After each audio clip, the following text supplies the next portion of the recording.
Greetings, Internet. Sup? Fucks. We're screwed. Leg it! I don't want to lick anything. I said leg it, as in run. Oh. We Or I can't. can leave We're you behind stuck and let the here. bear eat you. What about the dogs? Dogs are coming with me. Hey! Can we take her leg? No, just Oh. leave her for the bear. Why leave me for the bear? I at least want a toe. What do you Tell need you a what, snack for? If we could clone her, then you could have the clone. What the? Oh. Technically, are all- that's doable. We're not playing Necromancer right now, okay, guys? It's not I said necromancy. It's just have to be a clone, freaking not- wizard. I mean, we said clone. If you're cloned, you have nothing to worry about. Hey, Michael, is it Simulchrome that makes the copy? That's the ice copy. Oh, that's the ice copy? Clone, the spell actually puts a giant jar and actually grows a new you. When you die, your soul goes into the new you. Both of which are very high level spells. So technically, yes, we could clone her. Yeah. Figured she just wanted the trophy like a keepsake to remember her by. Creepy. Although being 7, I doubt that. That's not creepy to 7. Keeping something of the former body. If he makes was a some sense. necromancer, you'd be.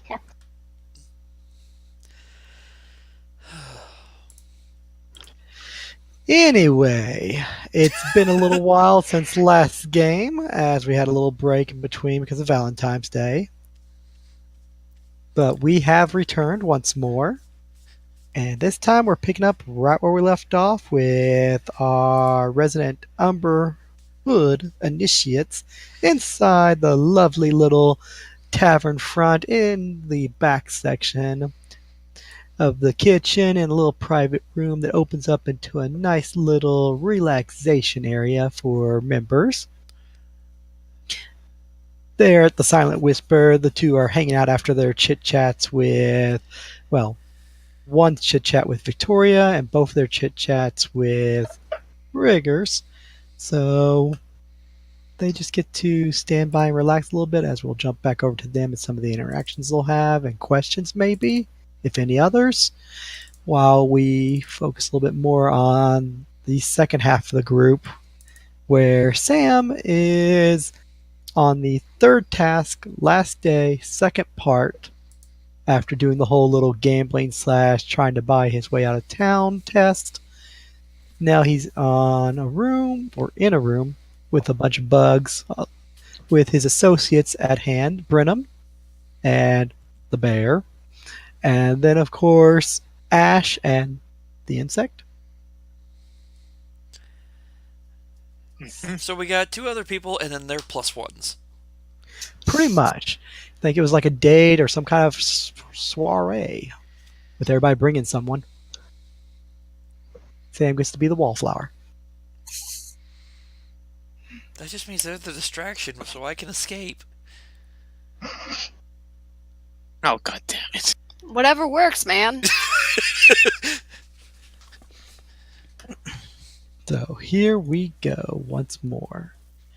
And Though as I would recommend we try not to have Shig's newest character get killed again. That's up to him and the dice. I was gonna say, that's not anything I can really do shit about. It's up to dice rolls and roleplay. I was gonna say, I haven't gone after anyone's character yet to kill him, and in fact, one was 320s, which, oh my god, what the hell? The other one was 2 party members killing each other, and technically before all that, it was yet again 2 party members killing each other. So if you look at it, most of the party deaths are actually due to players, and I think only 1 due to dice roll. Yeah. So yeah, as stated, Our greatest hopefully enemy the is dice ourselves. agree. Our greatest enemy is ourselves. That is fact, always for players. Lucky for me, I have a bear tank. Sure, that's gonna help. Yeah. So they're in the room. Sam, Brenham, Ash, and plus ones, Max and Kabu, take a seat at the old table in the center of a decent sized room, 25 by 30 feet, crawling around on the floor, size of a large doll, or large dog, not doll, or basically a halfling laid down, are 30 plus large insects, beetles, which seem to have almost like an iron type shell and gemstones embedded in it. As they scurry about, basically avoiding people, occasionally hissing at each other and crawling over one another. Meanwhile, the individual just sort of sits at the table, looks over at Sam, says, "So, are you ready for your next test?" What is the next test? I'll take that as a yes then. Well, I can't say I'm prepared for the next test if I don't know what it is, or since I haven't had a chance to prepare for it. Now, can I? Fair enough. Simple game of mathematics, my friend. What we have here is currently 32 bugs, better known by their actual name of gem scarabs, useful to spellcasters, which can take familiars, keep them as pets. Other people tend to grow them, eat them, turn them into pieces of jewelry, harvest their gems for money, and other such beneficial things. I would like to do a little, as I said, mathematics with you in regards to this, if you haven't had enough fun with the first test. So, in regards to these lovely little creatures, as you can tell, despite their different shapes, forms, all of them tend to carry 6 gemstones, worth quite a bit of money, and their plating, which is also worth money on the market. I need you to find 5 of them, evaluate them, and come up with a total of 1,900 gold without going over in market value. Burn that money. 1,901? 1,900 gold. 1,900 gold. Okay. If you go over, you technically fail. You go under, further you go under, 50, 100, 200, the lower your score gets, the harsher the grading. Difficulty about this? Creatures keep moving. They are kept somewhat docile as they're used to people, but they are still somewhat aggressive in confined spaces and against people who attempt to, say, handle them. So you'll be forced to move about them and try to examine subjects of value while they're basically skittering, crawling across the floor, and if you're not too careful and you upset them, one or more, and I do say more, could possibly turn on you and assault you with magical spells.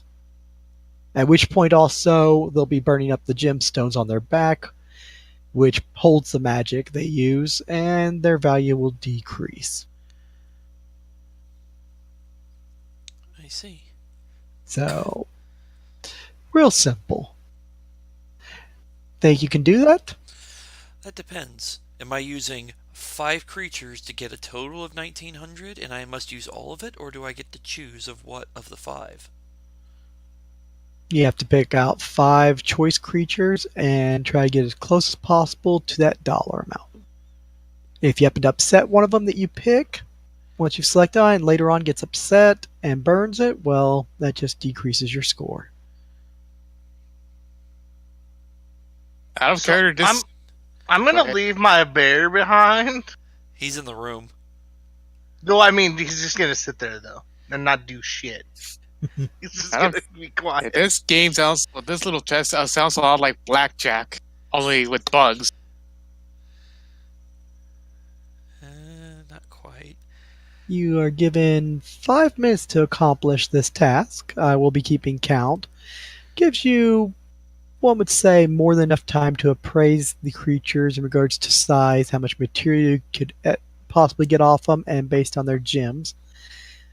Thankfully, All the gems the creatures create are uniform in size and all carry the same value on the market, after the creature's killed, of course, and they're harvested, which equals 100 gold. So ideally, you see a slight problem in the mathematics.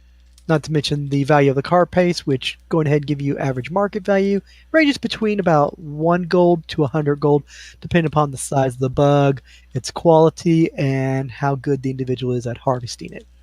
We'll be excluding the third part from the factor of the test. The third part?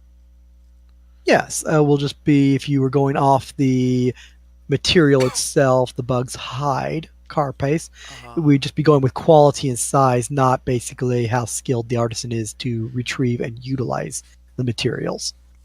So we're just going with an average rating there. A low ranking individual would maybe botch some of the work or not harvest some of the best components. So that'd be an unfair not knowing what you're going with. So we've chosen a middle ground. Thus to give an average skill price. So we're literally, as I said, be excluding that and just going with pretty much size of bug and quality of the carapace in addition to the gems. So to make sure I got this, each gem is worth 100. Correct. Each bug holds 6 gems. You must find 5 bugs, and the carapace on top of the gems ranges between 1 to 100 gold. And you must not go over 1,900. And if you tick off the bugs, multiples of them can and will attack you. So at what point do I have to pick the 5? Once you've settled on it and you've told me so. Okay. Once you declare it, it's done. That one is chosen. If something happens to cause its numbers to decrease after the fact, well, you can't really rotate to another one.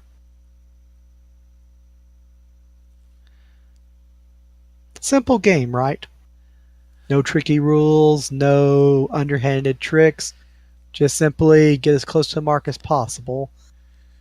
Which brings to the question of, are there any additional rules that you have not mentioned since that happened before? Stay inside the room. Don't let the bugs out of the room because they're a pain in the butt to get back in it. Otherwise, you may use the resources available to you while staying in the room. I'm not interfering. Your compatriots can do whatever they want. I'm a little concerned about the bear, honestly. Sam looks at the bear. Seems to be fine at the moment. As long as the bugs don't get too aggravated and start zapping the largest thing, or the bear doesn't get aggravated and start devouring them and decreasing your numbers, you should be fine. What is the value of the bugs dead versus alive? Or is there a difference? Considering market value of a live bug versus a dead one, considering the gems can only be harvested from a dead bug, and obviously it goes true with the carapace also, and that we're basing it off of that, a live bug could be considered kind of worthless, although we don't want you really killing them, so we're just going to be taking it as pre-slaughter. So gives you an idea. That way you don't have to actually start fighting them, because this whole room would turn into a battlefield in an instant.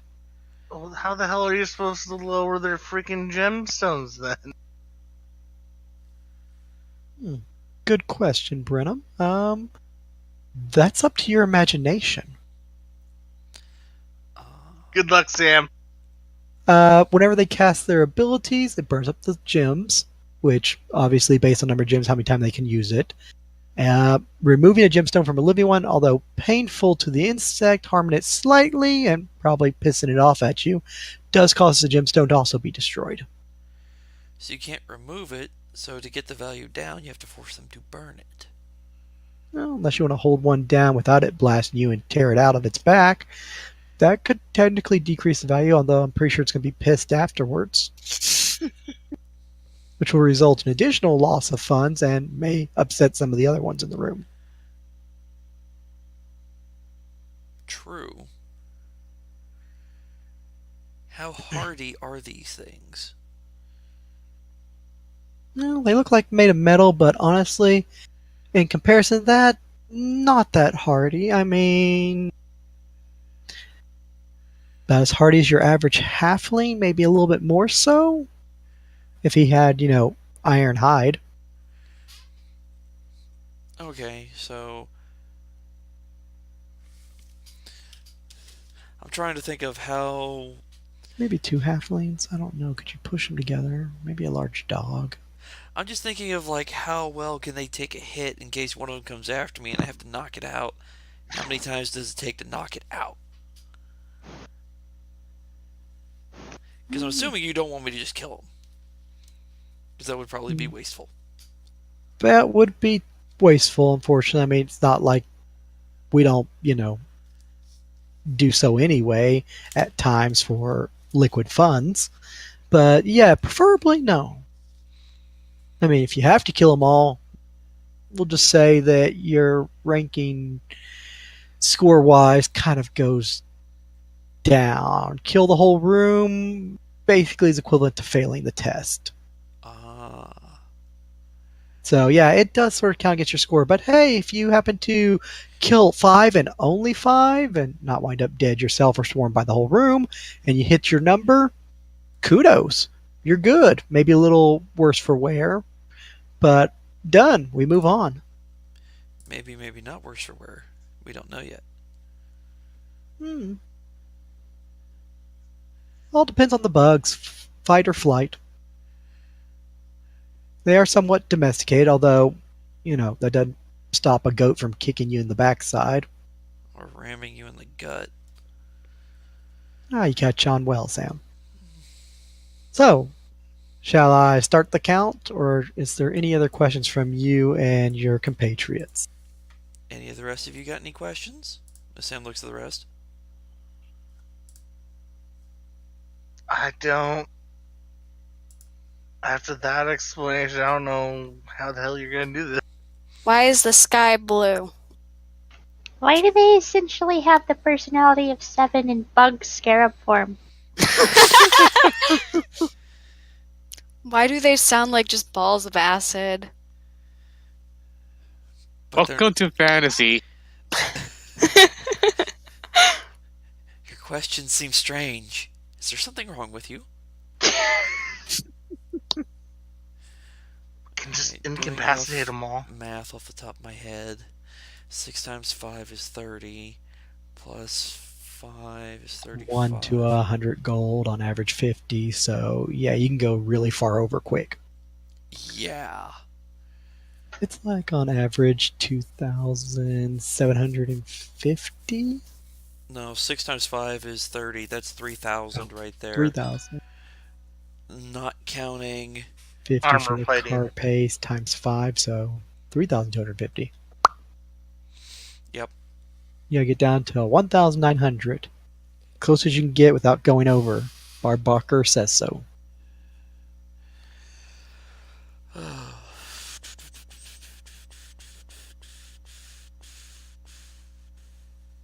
have a few ways I could do this. I don't want to do it though that way.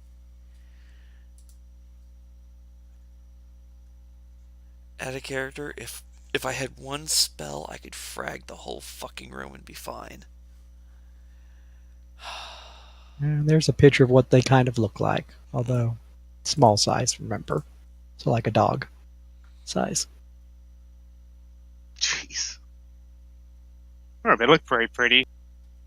Gym Colorful, scarabs. definitely. Add a character. If only I had the fucking sleep spell. It would make life a lot easier. Insta-frag the whole frickin' room. Too bad you can't cast sleep on them and then make the test easier. I could. I didn't bring that with me though. If I'd known in advance of some of the stuff, I could have done that. Sleep spells is magic. Yes. I can do magic. She has magic hand. I do have magic hands. Pull a 7 from your hat. Is she with bunny ears? Ta-da! Sounds like, huh? How did I get here? Don't worry, I'll put you back. Sticks back. Seven. Thoroughly confused now. There was a portal that opened below you. Is looking at Estella, looking at the floor, looking at Estella, looking at the floor. So while you think that over, Adam, I'll jump over to the other side of the river. Alright. We'll go from here, give you a chance to ponder that, over to the Silent Whisper in the back, wherever that might be. In the Lesser Guild Hall. Do you want to do anything? Several individuals are walking about. Estella's up at the bar, if we recall, having a single drink to calm her nerves, relax, and otherwise cool her jets. As she's upset, frustrated, somewhat happy, and trying to relax in this place. And Seven's sitting beside her after his conversation with Riggers and after Estella's conversation with Victoria. Bartender just looks at you. So, how are you liking things so far? I'm getting to point A to point B. That's all that matters. Good way to look at it. Long, hard road. Great opportunities.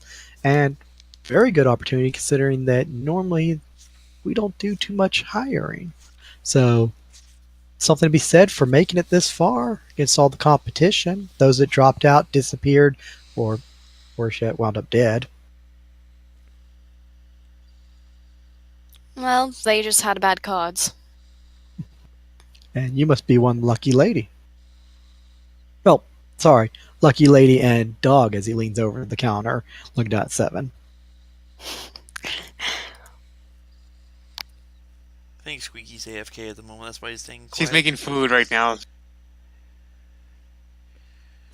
So, any questions that your recruiter or other individuals that you had the pleasure of talking with in private that you want to ask the good old barkeep? Always ask the barkeep. Not. Always ask the barkeep. What do you want me to ask Adam?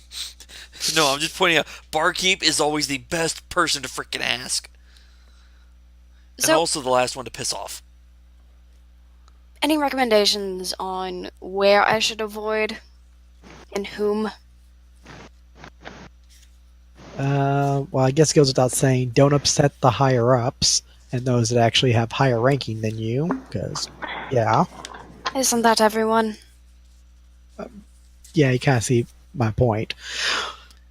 Tread lightly. You don't have to worry about this being a thieves guild to where someone's afraid you're going to take their position, and so thus they try to stick a knife in your back, because that's kind of bad form here. I mean, honestly, if someone went to the trouble of getting you killed or otherwise getting you kicked out of the guild, they themselves would, well, probably wind up the same. So, kind of pointless. So at least if someone did decide to murder you in the guild, they'd wind up in the exact same place, or, considering some of the stories, worse.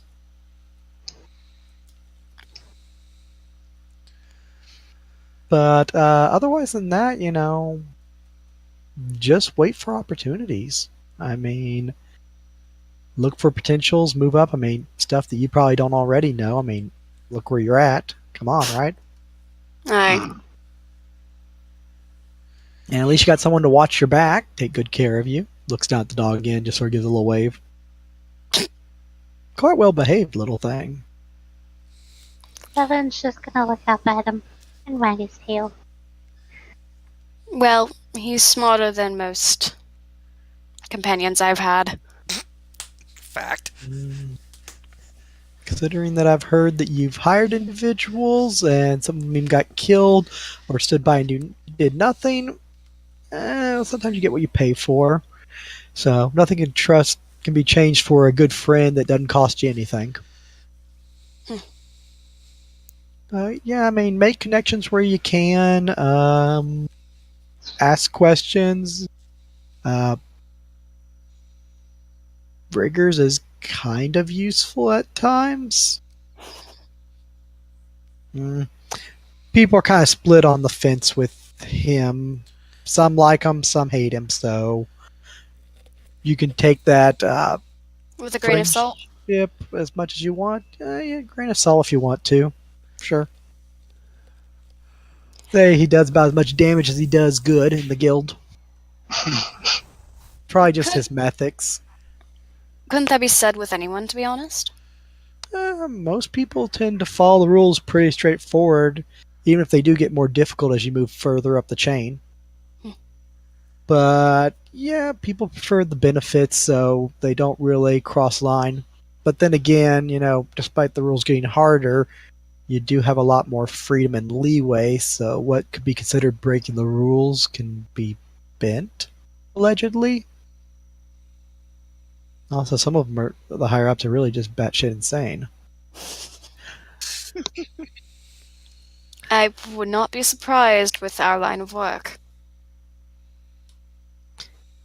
Now, we'll have this conversation if and when you come back, in maybe a couple months as you work with the guild, and you may change that tune as you probably will still be surprised by some of these people. I know I was. Swear to God, if I run into my grandmother. Who knows? Maybe you're already traveling around with her.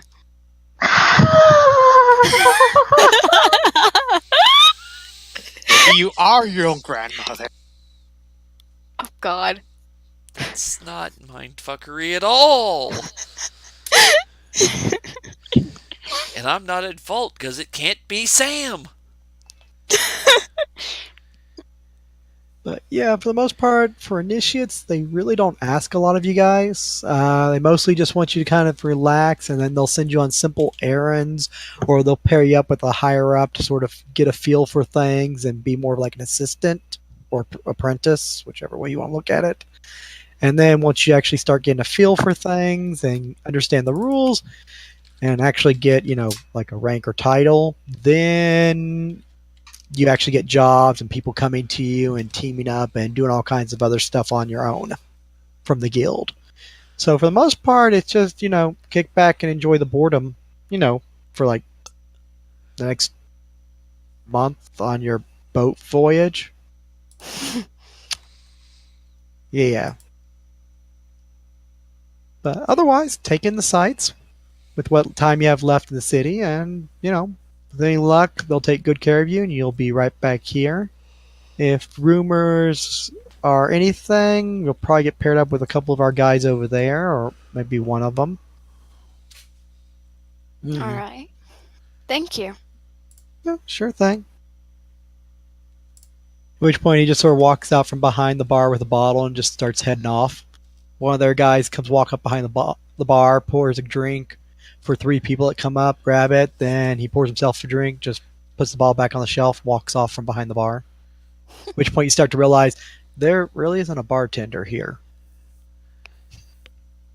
As people just set money on the counter, and they just sort of take turns putting it in the box or pouring drinks for each other, other stuff.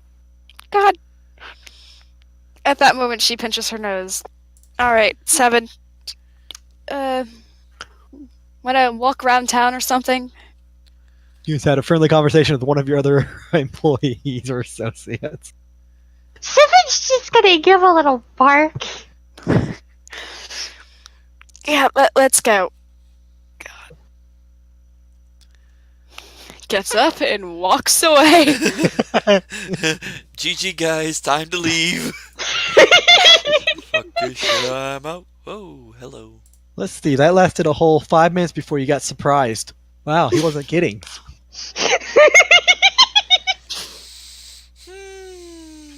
Okay.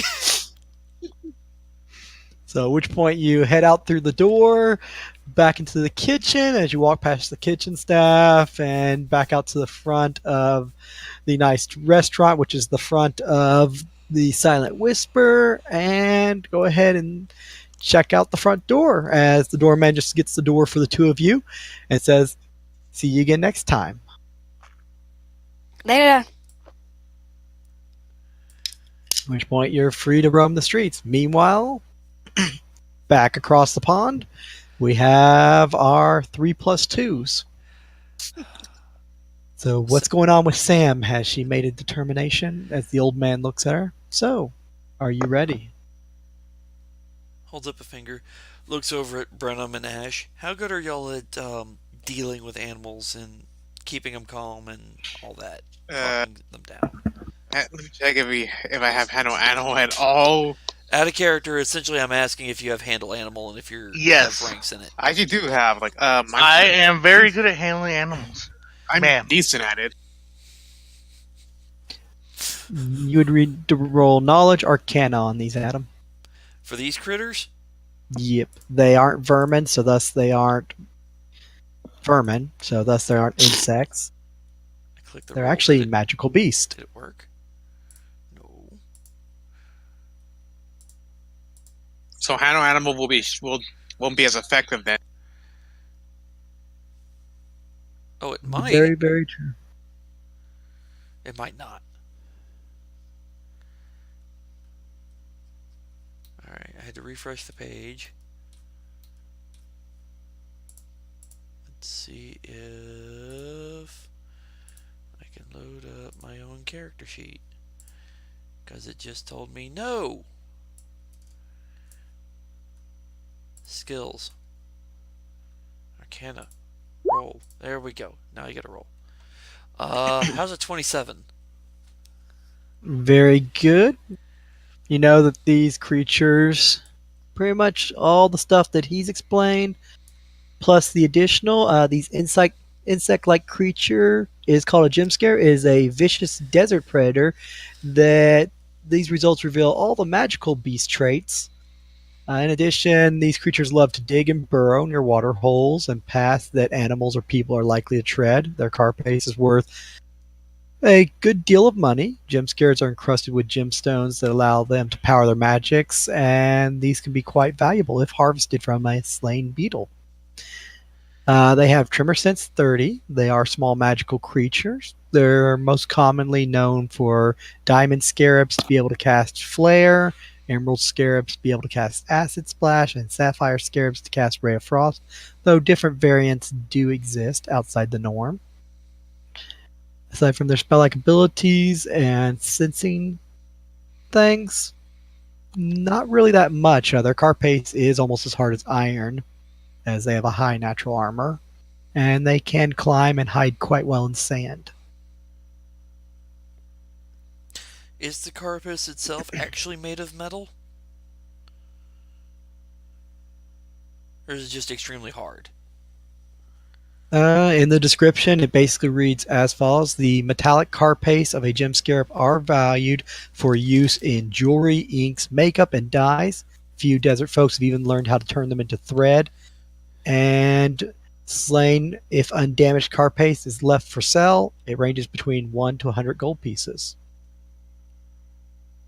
Huh.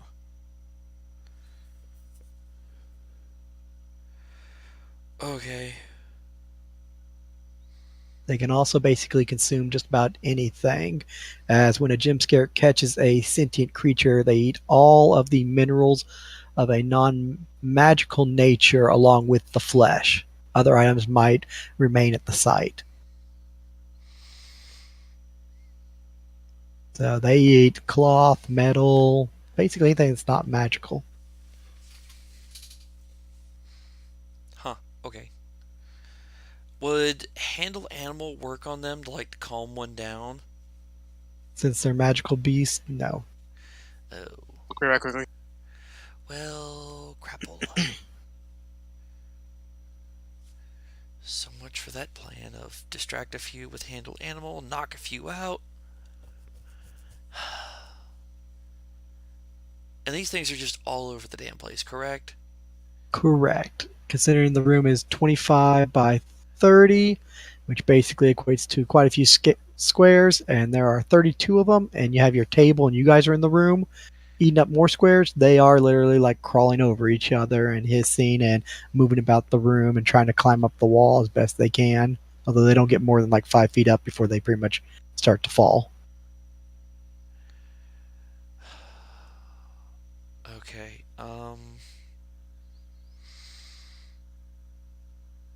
Michael, why is it I think this is actually harder than the Umbral Hood test? I thought that was one of the harder tests, really. Actually, I think this one's harder. Maybe you're just overthinking it. We shall see. Maybe. I've actually think I figured out how to do it. The problem is the execution. Because in theory, you need some to burn their gems, but you need to burn it in such a way that it doesn't chain off to the whole freaking room. You can't kill them because you get penalized for it if you kill. Well, you can't kill them all.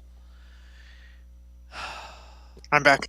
Can you I mean, sneak up if you on end them? up killing 5 and just getting peltered by a whole lot of them and happen to survive and say done and move on to the next room, you'd be good.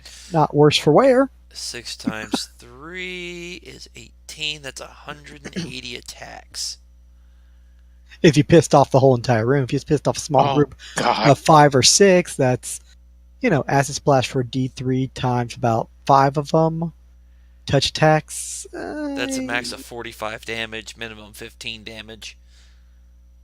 Yeah.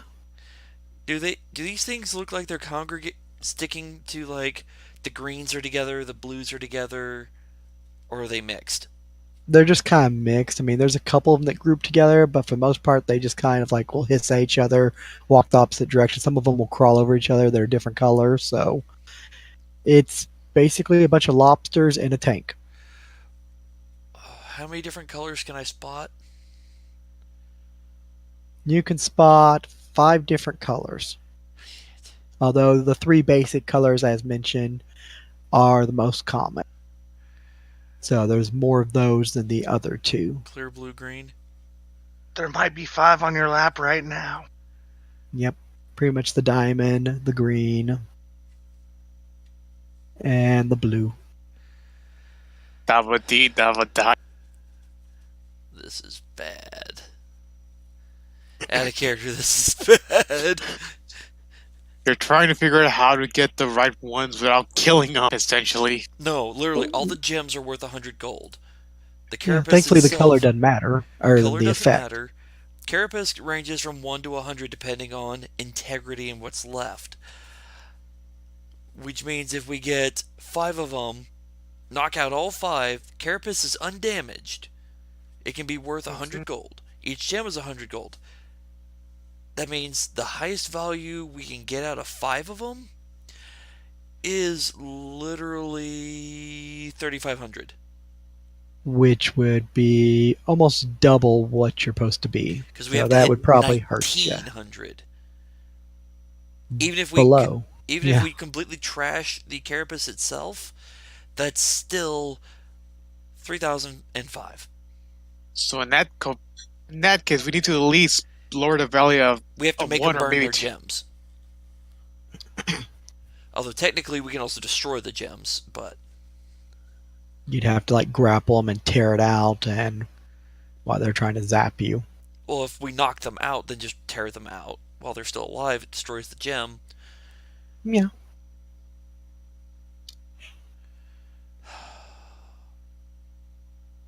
And we have 5 minutes to pull this off. Minute per one, basically. Also, you gotta sort through them. Some of them could be smaller too, which also could affect the value of the carapace. Yeah. So it's like, oh, there's a baby one. Well, technically, at best, that's 50 gold instead of this traditional 100. So it's a little bit cheaper. That helps. Actually, the defining fact won't be the carapace, it'll be the gems. That is the major thing, yes. Which is good you're not getting hung up on the carapace. I That's really just nickel dime. Actually, that one I really don't give a shit about. Because I can ruin the carapace, which then ruins the value to an extent. Oh yeah, bear just goes over and swats, or you just split in half and splatter it all across the wall. No problem. There goes 100 and gold from the carapace down to like 20 or even 5 or 1. Yeah. Which means we need pretty much 17 or 18 gems, which we have to cut them down from 30 to that number.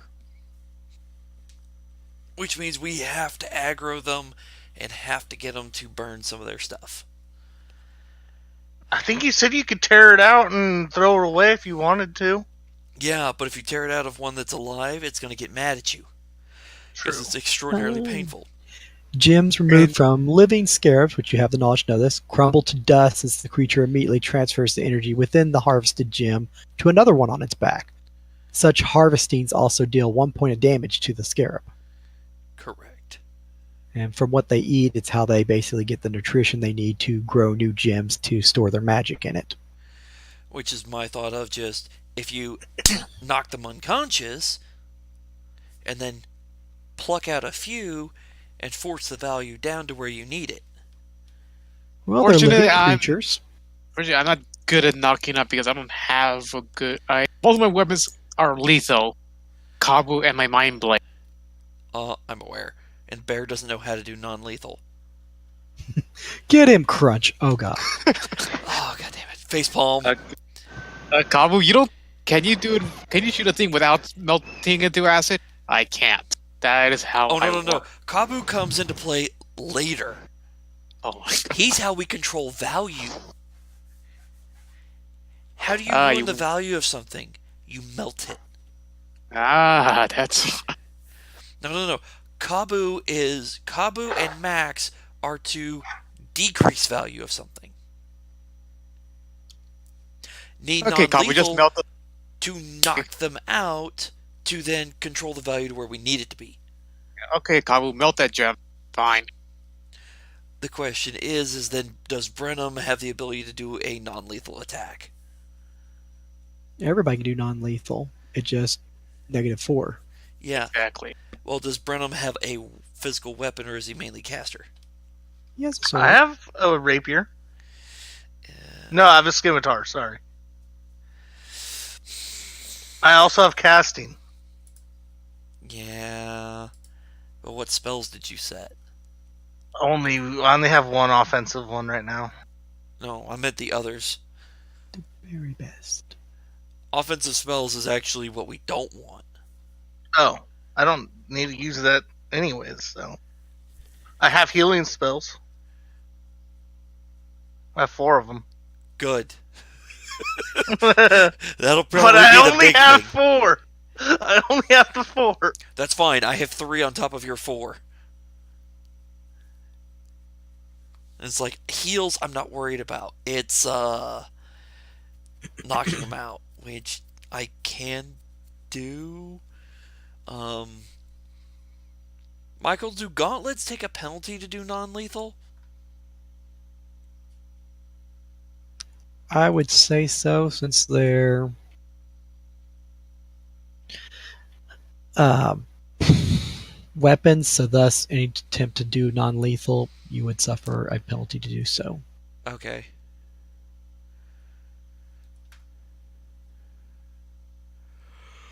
Well, then there's no point in doing that one. Just do the other one. That's fair. It's like, if I could just punch them and knock them out, then that would just be better. Because it's like, if I can ignore the -4, that'd be nice, but...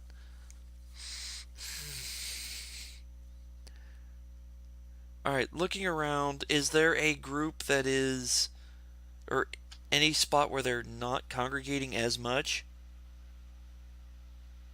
Like, that means a smaller group is a little bit away from people? Actually, scratch that. Are they actively avoiding the bear? Yeah, they're kind of not getting too close to the big thing. One will occasionally walk near him, kind of like hiss at the bear and just move along. Apple kill. And this is working. Alright, here's what we do. Takes out gun, shoots one. Problem solved. I was Oh, God. actually going to ask the bear to just grab one of them. Killian, why? Do you want the bear to grapple one? No, not yet. We haven't agreed to start yet. Sam's just looking it over and thinking about it real quick. I could also give him bull strength up his grapple ability. I think that's how it's I could do strength that based, too. right? Don't worry. That's options. Okay.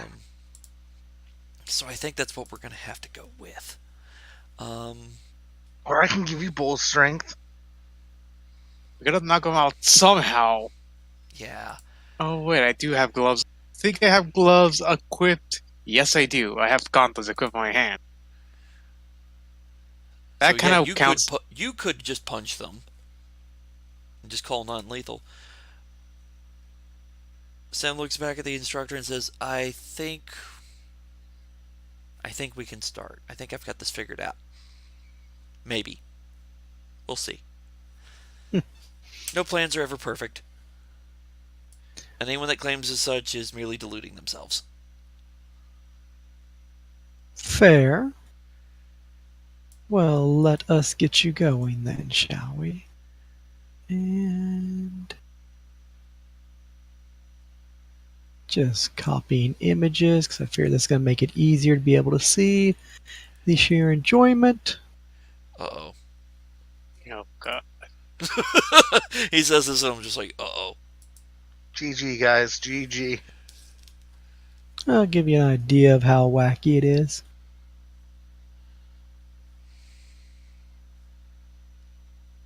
I'm Because so imagine glad I can fucking listen to y'all while cooking.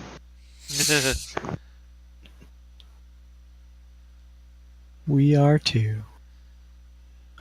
Alright, and I will just drag you guys over to this little demo map here to make things easier. Kind of give you an idea of what it kind of looks like with the room size, the table right there in the middle on the outline, the old man, Might want to get Brenham's HP back to where it's supposed to. and the bugs. Because I don't think Brenham's still at the whole half-life. My HP should be higher now. It should be. Yeah, it should be at 33, even because I healed myself up to full and leveled up. I haven't done the leveling up adjustments yet, so I fixed mine. I'll fix mine. feel free to do so. Alright, so that's how they're kind of scattered right now, Michael? Pretty much. And let, Just kind of all over the blasted place. okay.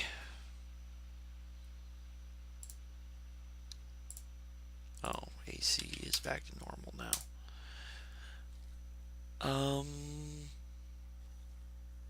And did he acknowledge and we're now on the clock? If you're good to go, then yes, he'll just sort of give you a little nod and you are safe to proceed. Okay. And I'm going to kind of move over to about here. Just kind of shooing the one in that square a little under the table, kind of. He will just go crawling underneath the table, away Okay. from you. And then gonna try to kind of move over here. It's on snapping. Here. Move into this spot. Just kind of Which crowd point those they'll guys just over. kind of scalder. And Sort of move around, shuffle. the reason I did that is because now we've got them trapped, guys. Surround them. They You are want my surrounded. bear to move? So No. that these ones over. Leave the bear there. Yeah, good call, because he's scaring these ones away. Michael, looking at the three we've got right there, I'm gonna. Would it be appraise or would it just be spot to just do a rough analysis of the carapace itself? Appraise.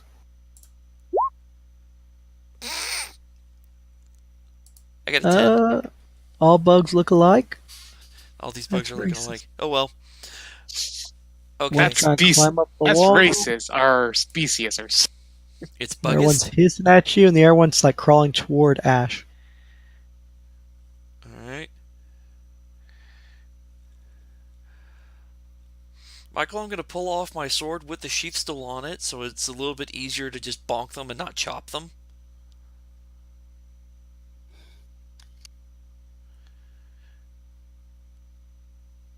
Okie dokie. And then looking at these guys, they're kind of are the ones in the corner hissing at me? One's trying to climb up the wall, not get anywhere. The other one is just like backed up in the corner. And then the other one's like moving toward Ash with its mandibles open, hissing at him. What about these guys? Are they ignoring us for the most part? They are for the moment, yeah. They're just sort of like crawling over each other and just moving around. Okay. I want to poke one of the ones on the right. It takes a snap at your sheath, trying to bite at it. Okay. Any reaction from any of the others around from just me poking that one? Now the other one's still trying to climb the wall and then slips and falls over onto its back. The other one is still approaching Ass while hissing at him. Okay. Ash just basically shoos him away. Go back. Go back. And Well, it'll just scurry past him. while one's upside down and the other one's not paying more attention to Ash, I'm gonna try to bonk the one I attempted to poke. Kidoki. Non-lethal bonk. Make that non-lethal attack roll.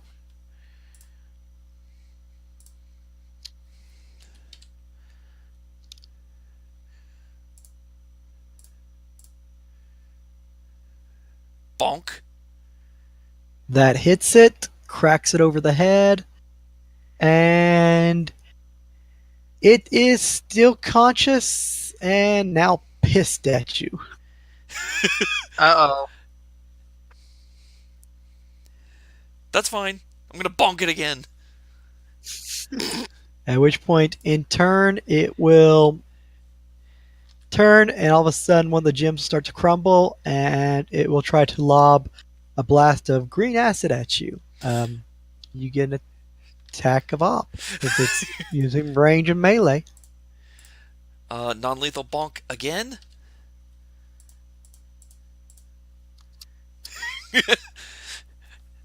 No, Hits. bad bug, bad. It will lose the spell, but still be conscious.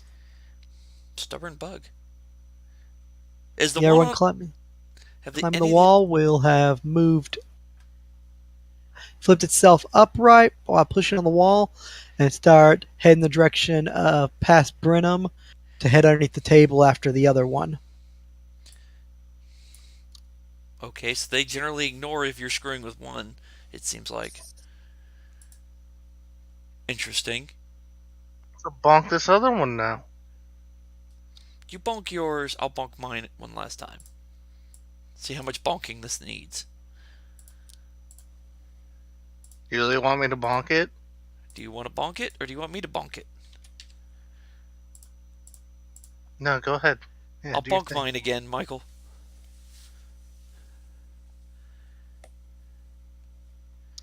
That will be a swing, and you hit it, but you don't harm it, as its card pace was too hard that time. You missed its AC. Wow. It's got a 16, yo. They have like 5 natural AC for a small little critter. Not That's to mention actually, that size bonus. that's pretty damn impressive, actually. They got a 16 AC, 1 to size, 5 to natural. Yeah, for basically wearing armor. And is it going to try to do another lob at me?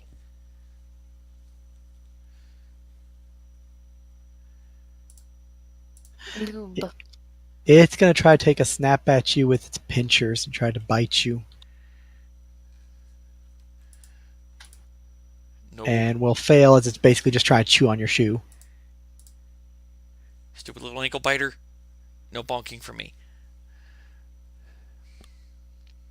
The other one will move past Brenham. These things are a lot tougher than I expected, Sam mutters. Hey, Brenham, you try bonking it. Okay.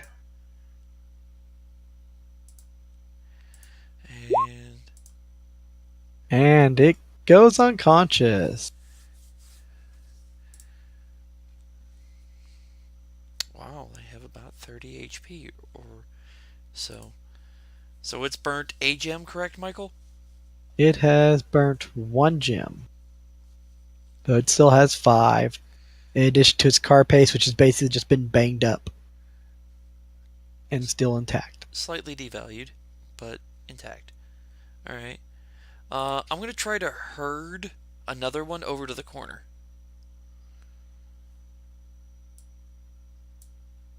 Just one of the ones scurrying around, try to herd him into the same corner. Yeah, I'm gonna follow. Oh. Let's see. I'm gonna try bonking it, but Alright. I'm not gonna do a lot of damage, obviously. Once we But get here one we of them go. herded, bonk it. Okay. That one's unconscious in the square. Because once we get one just kind of herded into the corner, just simply avoiding aggroing all of them, it's then gang bang bonk. Whoa, gang, what? Where did So, this one I'm come just from? going to give it a slight touch. I'm just going to poke it. So this one's unconscious. This Literally, one. The That's one what that's off the bees board do. is unconscious. Because Michael, I'm just gonna once we get the one of them herded, the first thing I'm gonna do is poke it with touch of fatigue.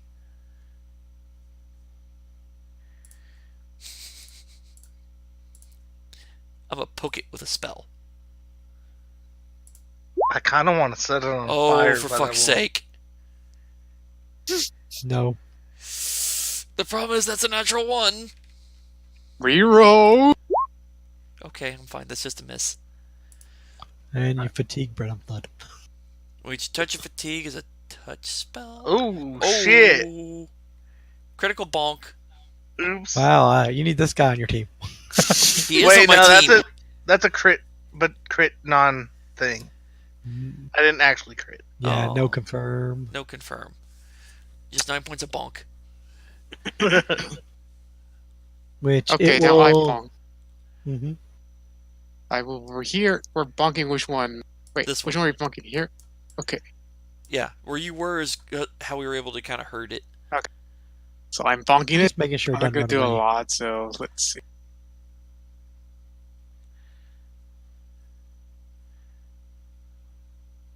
Oh, not Hits. bad. For 6. And then its turn, it's going to attempt to blast the last person, which it will burn a gem and attempt to blast Ash with acid, which will draw an attack of op. From all of us. And will that be from all of us? Yes. Yeah. Alright. 'Cause I missed. Non-lethal bonking I got it. inbound. Nope. I was like, funny how I got the same dice rolls twice in a row. Those -4s to hit are really making it hard for you guys. Ash got a hit. That I don't need He to worry literally about rolled a negatives. 23 and 6 twice. That's what I said. And I don't need to worry about negatives because I'm wearing. Which screw up its attack, but... Oh no, you still have to take the negative. But I Oh, you're thought was- unarmed. Never mind. Exactly.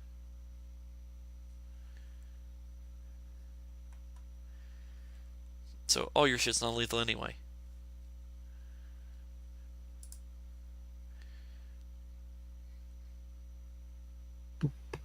So I Which will attempt point to... Bug is badly injured, and a couple of critters start scurrying underneath the table toward and kind of looking at Ash and hissing at him.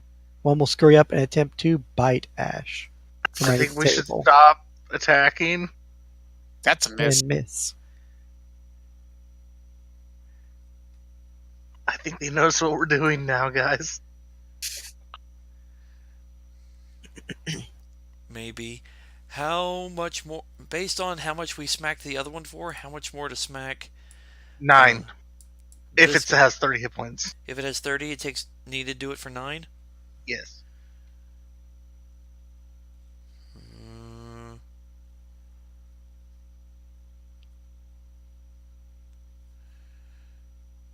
So it's just... It's actually stopped moving, so it went unconscious. Oh, it's actually unconscious? Mm-hmm. I thought we only hit for 21. Okay. Oh, they may have different sets of HP. No, or or I overshot the one that we went By a lot. unconscious. Yeah, because I did 24 to the first one for the first 2 attacks before I missed. Or maybe they do have different. Don't know. So the one is kind of hissing and snapping at Ash. Tried to bite him, failed. Ash, back over here. Okay. Hustle. Does it try to follow him? It will move over, so will that one, and so will this one move down. And the bear's going to move to there. As I try to provoke those ones to move away. Bear's looking at the others like, you small. Those Pick two up- will back up. The other one will attempt to bite Ash again and fail. And Well, which- 16 actually hits. Yeah, it does. How much damage? Give it to me straight, Doc. Let's see, I gotta roll 4d6s plus. What? They deal crap for damage. 4d6s. They deal 1d4 minus 1. Oh, okay. So you take 1 point of damage as he bites you. I bonk the one biting him. Yep, I punch it back in return and retaliate. I bonked it. I have a if I tell the bear to do non-lethal, would it know what I meant? No. So bears can't do that then. No. Okay, I'm gonna bonk it, but I'm gonna do a power bonk. Oh. And I fail again. Barely deal missed, That's still a hit for 10 points of bonk. Yes. which will cause it to go unconscious. Never mind then. I told you tonight was going to be a good night for rolls. All right. Yeah, but these are non-lethal. And at which point, the two under the table will launch acid splashes at Ash. Brenham will get one attack of op from underneath the table if he wants to try to reach down No. and hit one. No, I will Although not. that'd be like at like a -8. Yeah, and that- I'm not stupid enough to grab all their attention. They also do take a penalty for Shooting through me. cover. Yeah, they're underneath the table and trying to shoot through people. 19 minus 4, so 15 touch attack against Ash. Touch Yeah. attack. Oh, touch it. Yeah, that'll hit. Pretty much Yeah, just that's your a hit. dex. Unless you're a monk. 3 acid. And then next one's going to roll a 5 and miss as it basically splatters the wall next to you. And that will basically eat up a gem on both of them. All right. I'd kind of Why'd like that to one get moved out? circle around and kind of shoo them out from under the table. Or at least get them to come after me. I was like, come on, come bite me, come bite me. They will attempt to take snaps at you and No. miss. Try and bite from underneath the table. I'm going to try to draw them out from under the table. Do I need to make I'm a gonna- roll for that or just move? You'll move back. One of them will move forward. Hey, Ash, move out of the corner. And will attempt to take a snap at you. The other one will shoot acid at you. Critical Uh-oh. fail. Oh, oh. Oh. Rolling to confirm. Oh. Dude, if that one me kills double itself, is that our fault? He may have just blasted the table leg. He did. My touch AC is a 13. So that is a confirmed critical fail. I'll need a crit card or crit fail card. Crit fail card. Does this count as magic? It's spell like ability, so yeah. Magic fatigue. You cannot cast spells for 1 round. Okay, good. It didn't commit suicide. No, which is funny because now I'm essentially, if they want to come after me, that one has to come bite me. So essentially, I'm going to move to the corner and make them come after me. And they'll Oh, it move was- on by. Brenham and Max will get attack of opportunity unless you tell the bear not to attack. Yeah, just tell the bear to sit. Stay still. It just sort of growls at them, but that's there. So apparently it was trying to charge Yeah, up. this will be non-lethal. God damn! That Man, was have you your- rolled a single non-crit yet? Yes, I have.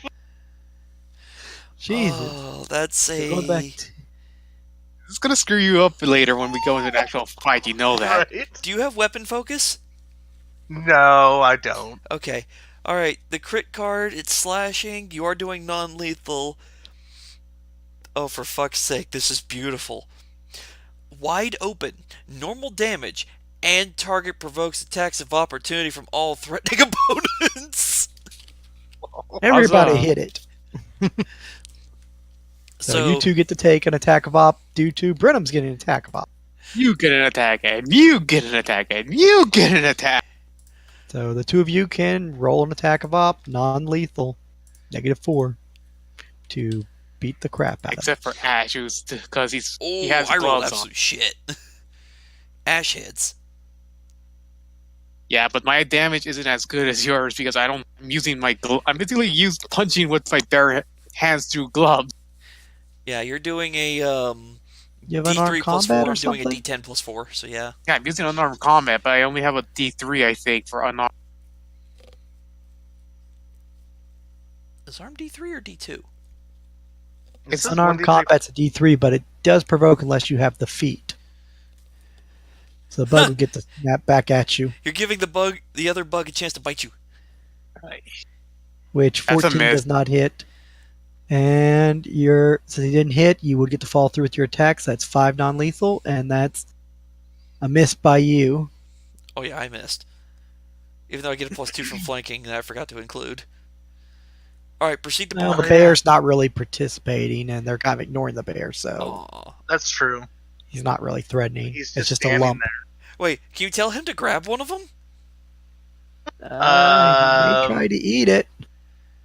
I'm not sure if my bear could understand that. Okay, then let's not do that. Alright, commence the bonking. Focus on one. 'Cause- Bug will attempt to bite you. No. One underneath the table will attempt to splash Ash. I thought you said Nope. the one underneath the table came out from under the table. Thought they It both got came to out. right there, so Brenham has an attack of op on it. Oh, okay. Nope, not gonna use it. It's not under the table. I know, but if I try, then I'm guessing these ones might do something. Or do you want me to? Up to you.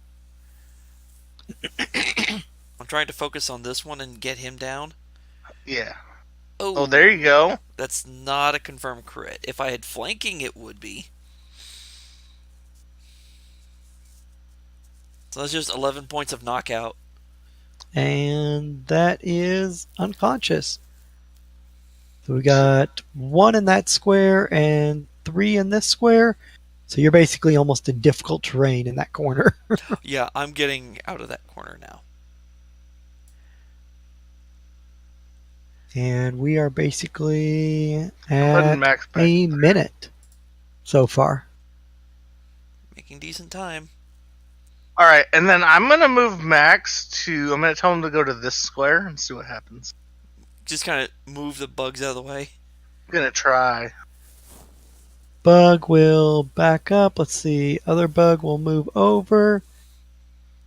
I'm going to poke the spider with touch fatigue. That will move that way. That will move back. So, Michael, the spider that lobbed, or the scarab that lobbed the thing at Ash, I'm going to touch fatigue it. Okay. I think that'll hit. And I have to roll Yeah. for cast defensively. I do have a +4 for combat casting. Oh yeah, fuck. If only I'd So- rolled that instead on the Are we attack. focusing this one now? Yeah, I'm taking Crazy dice rolls. Shouldn't we get him to a It needs to corner? make a fort save, Michael.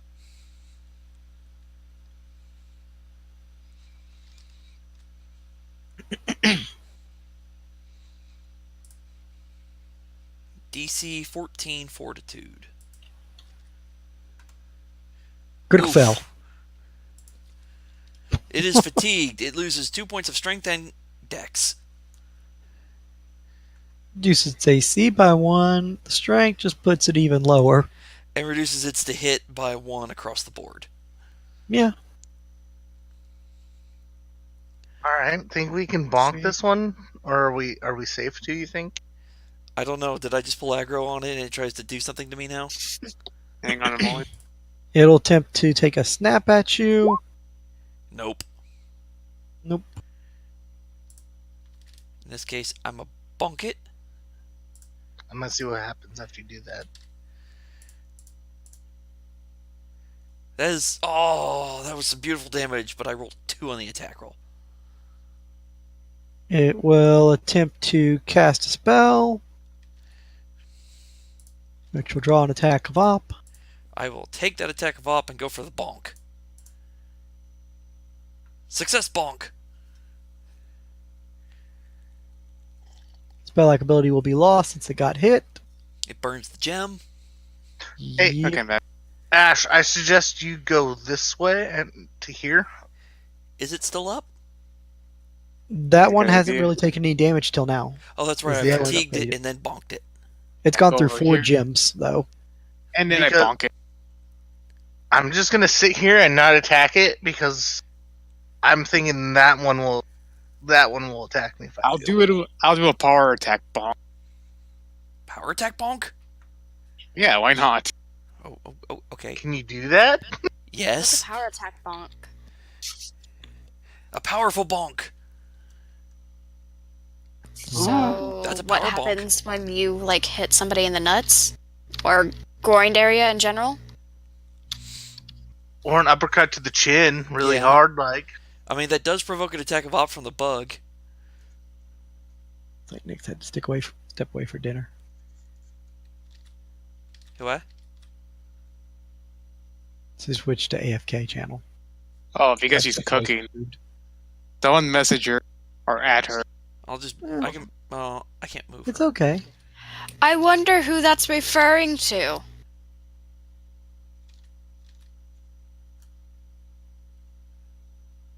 So next, I'm not doing. I did it already take said I'm the not atta- going to do anything. Alright. Or power attacked it. Power bonked it, rather. I think it gets a chance to do something.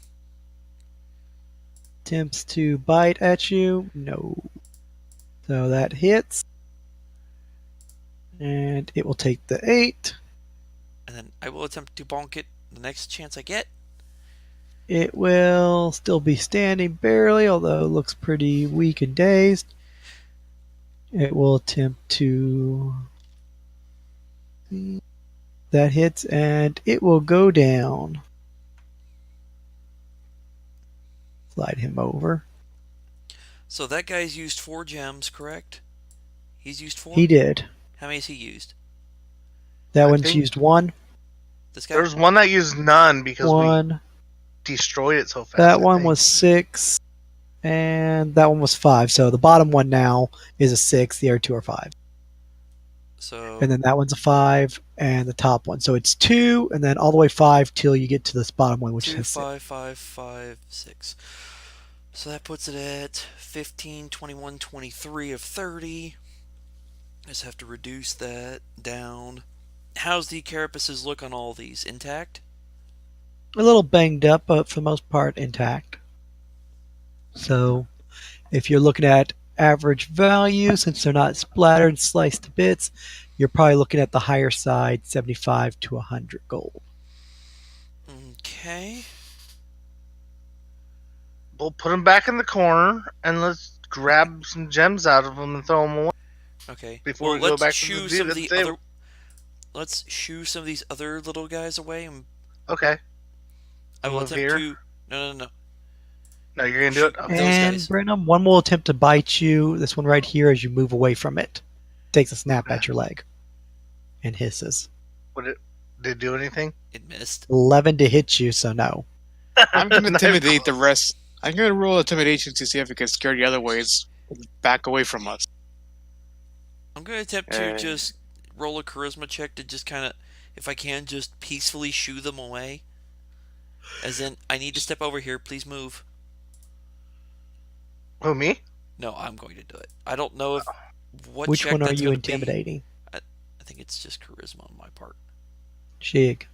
Yeah. Which one Oh, are you the one- intimidating? Oh, I had to pick one. I guess this one. I'm intimidating this The one. one Now. that tried to go after Brenham? Yeah. It will basically just go walking away 10 feet. And it'll turn after hissing at him, trying to bite him, and then take off, moving away. Okay. As they're magical beasts, they actually do have an intelligence score, unlike vermin, so although it's a freaking 1, but it has a wisdom of 15, knowing that you are bigger, more dangerous, and a lot of his people are laying what he could presume possibly dead at your feet. So it's like, get out of here. Move. Go away. Go away. Okay. We're going away. So then. Oh, Hey, that one can't go there. I'm gonna move there. You're gonna shoot. Shooing It'll that one back away. up and go underneath the table. If somebody can move Max to there. we can just barricade these 5. Yeah, they can't see anything now. So they're at Make 2, a chain 5, wall. 5, 5, 6. Everyone hold hands.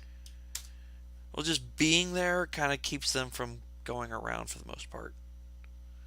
We don't want them to see what we're doing, though. Scaredy one. We're just making a picket line to keep them out. Police, stay back! Not quite. And yeah. Ash, that one above you will be like bumping into your leg trying to crawl past you. It's kind of Yeah, shooting away. I shoot away. Or intimidation, like that. Let's see if we can intimidate it again. Oh, that's an even better one. It will turn, it will basically rear up a little bit and hiss at you, and then all of a sudden turn and skitter away. Alright. Michael, the one that's got 6 on it, I want to see if looking at the gem on it, would it be easier to try to cut it out or pry it out? Either or, it's basically grown into the shell, so would take some kind of effort to force it out. How big a gem is the next question. Come back. Considering these are small-sized bugs, the gems are probably like pommel size on a gemstone, so pretty much like the size of a quarter, probably. If I did acid splash on the gem, would that be enough to destroy the gem?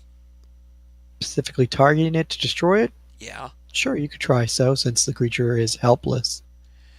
I will attempt a acid splash. Do I need to roll? As long as you don't roll a 1, pretty much. Since it's a helpless target, that basically puts its touch AC at like -5 dex, so How about a 22? yeah, don't miss a 5, pretty much AC. I have a +6 to hit. Boom. So yeah, it's like 5 or 6 AC, so yeah, not that hard. In other words, don't So roll a 1. boom, nails the gemstone. So you're going for the one that had 5, No, the one that had 6. 6, bringing him down to 5. And with the destruction of the gem, since it is embedded in its carapace, it will take 1 point of damage with destruction as it bubbles with acid and then cracks and dissolves to black mist as the acid burns away at it. Alright. Now he has 5. That puts Then our he wakes total at up. Oh, shit. 22. Well, he's unconscious, so there's nothing you can do about it. I know, that's why I was like, knock them out. If they're unconscious and take lethal damage, it won't kill them, unless the lethal becomes more than their normal HP. At which point it tries to bite you. Which The one behind you, Sam. Oh. And then just turns and walks away as it takes a snap at you and then hightails it out of there. Huh, at least they know better. Let's see. I'm going to do another acid Alright. splash on that same one, Michael, on another gem. Okie dokie. Same one. Yep. He's down to 8. And there goes down to 4, and he takes another point of actual damage. Only 1 point. But, yeah. So 2 points total. Oh no. Yeah. That's 21. I've got how many uses left? Got 2 uses. I'm going to take out 2 more gems, Michael. Brenham, one of the bugs is basically like trying to climb up your leg. Yeah, that ain't gonna happen. I'm gonna, like, shoo it away. It basically attempts to try to grapple you with like a -3 and fails. It's trying to grab onto you and climb you. And you basically just like shake your leg, flip it off, and it falls over on its back, just kind of hisses and rolls a little bit for a round or two until it finally flips itself over, and then will crawl away. I wish I had entangling roots right now. Michael, I'm going to burn 2 more gems on that one. 23 and a 20.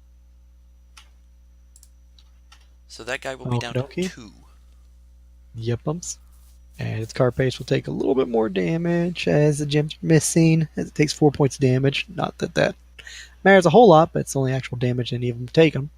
Correct. Let's see. Who else had a good strength in the party? Ash. Hey, Ash, can you pry one of the gems out of that guy as Sam points at one of the ones that has 5? Sure thing.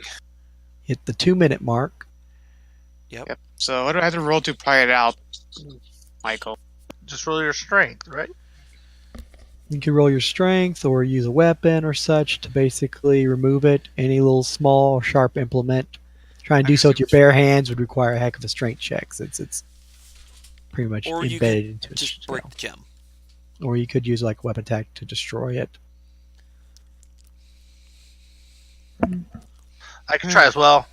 I have a Let's see. Well, large I have strength. a heck of a strength check, so let's see.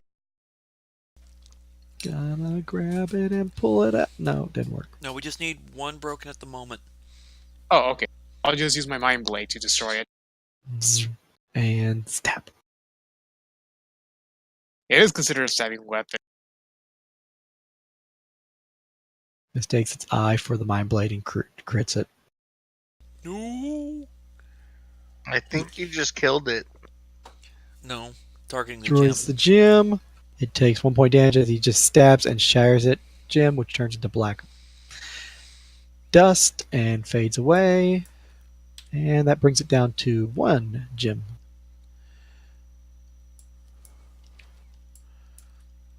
Which We means have we're at 3 8. 5s A 2 and a 1. and a 2 and a 1. I mean, it's 18 gems. So now we're in the ballpark. Michael, I'm casting... 2 bite attempts against Brenham. Both fail.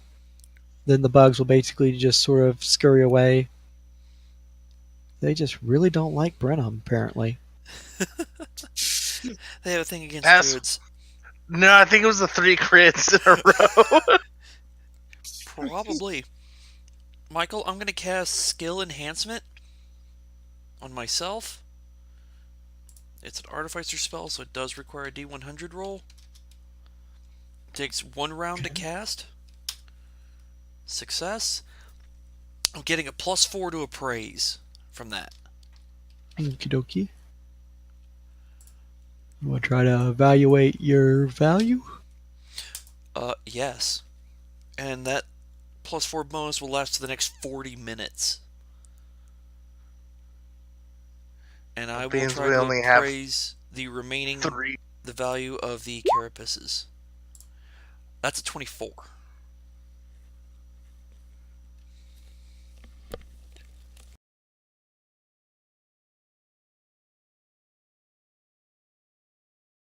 I'll be right back.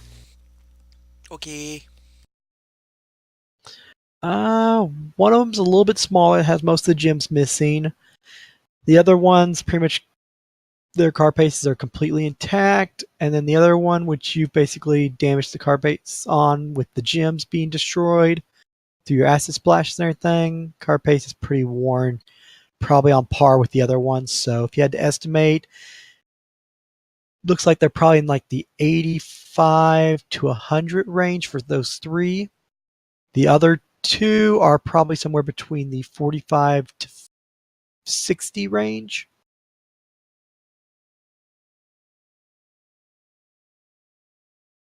So that math still pretty much holds you up a little high.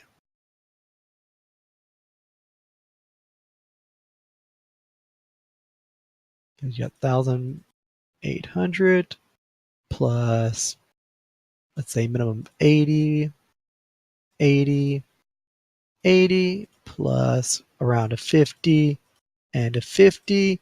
Bare minimum lowest possible numbers, you're sitting at 2,140. And that's if you take it at the bare minimum of what you estimated. If it's higher, then you could be about 200 to 300 above that if you were way off.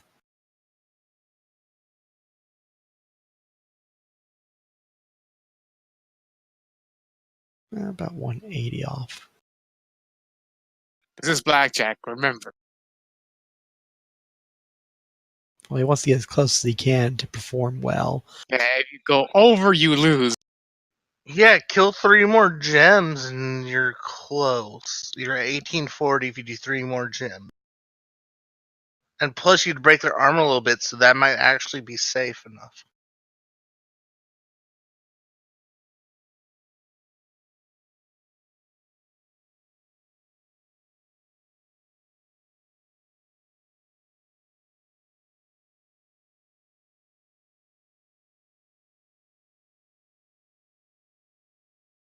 Ponders for a little while.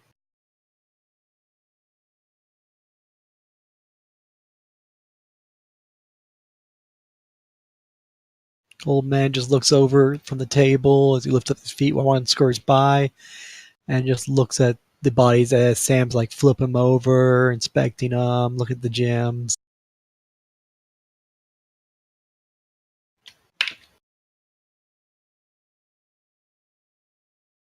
Did he AFK? Who I did? Shit, I had myself muted. I was wondering why y'all weren't responding. I figured he was just doing math. Like, he's probably just doing long division, trying to figure it out. Like, what's No, my I best figured it odds? out. Gotta break 2 gems, they'll devalue it, and by breaking gems, it devalues the carapace itself, which will also reduce value.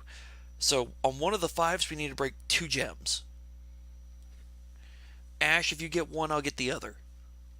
Okay. As I'm Sam going. basically shifts one of the unconscious number 5s over and is like, you break this one, I'll break this one. I'm on it. Going for the gym. And, oh! That is not a Hand it- confirmed fumble. Oh, thank God if it was conscious.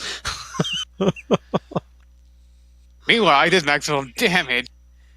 So taking the one with 1 gem to bring it down to 0 gems, or No, grab one of the other 5s. ones? One of the 5. So the one next to it. Yes. Bring that down to a 4 and doing a little bit of damage along the way. Alright. So that will minus out. Why aren't you using your katana? And then you will thankfully only miss and hit the ground and have to try again. Yeah. I just look at you like, huh? So, coming up on the 3-minute mark.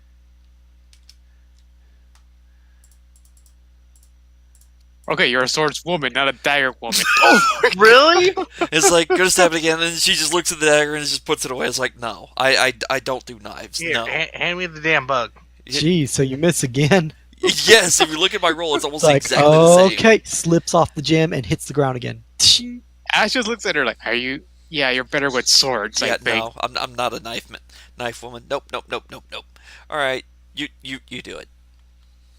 Can I He's try like- it out with just my strength? You can. It's just easier to break the specific gem. I need a grapple check from Ash. Oh, well, the bugs wants to hump you. I mean, grab you. That's a 0. Yeah, I think I.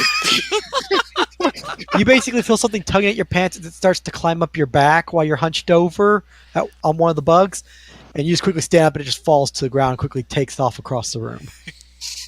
So you just want me to do another non-lethal, but on the No. Just need to break the gem. Here, So just hit the Sam gem. hands him the dagger. You do it. I don't have dagger equipped, no. No, Sam Say- hands oh. you hers. Yeah, but I don't have a dagger, so I don't know what the stuff would. Just be. make a Daggers- melee attack roll. Okay. And the damage 1d3 plus your strength, so. Dagger try would be that. 4. There. Boom. And damaging Buggo. So, does that Tax break with the a gem? blank. That easy. Here you go, woman. Alright. That's 16 gems remaining. I will make a new appraise check, Michael, to do a new value estimate. Even higher than the first one. That is a good check. So we got 2 gems, 5 did gems, this- 4 gems. That's 11. We got 12, 13, 14, 15 with 4 gems. Once that's 5 over there. 14, 15, 16 gems. Yep. And then the conditions of the bodies. 1 point damage, 1 point of damage, 1 point of damage, no damage, and 4 points of damage.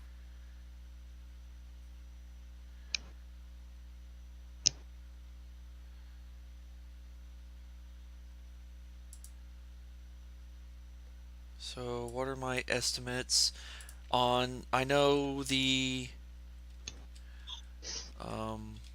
one bug has not been. Most of them have not changed in value, but I'm going to reevaluate anyway, just make sure I got the right estimate. Estimation. But one bug has been damaged, so I want to know what the new estimate on his is.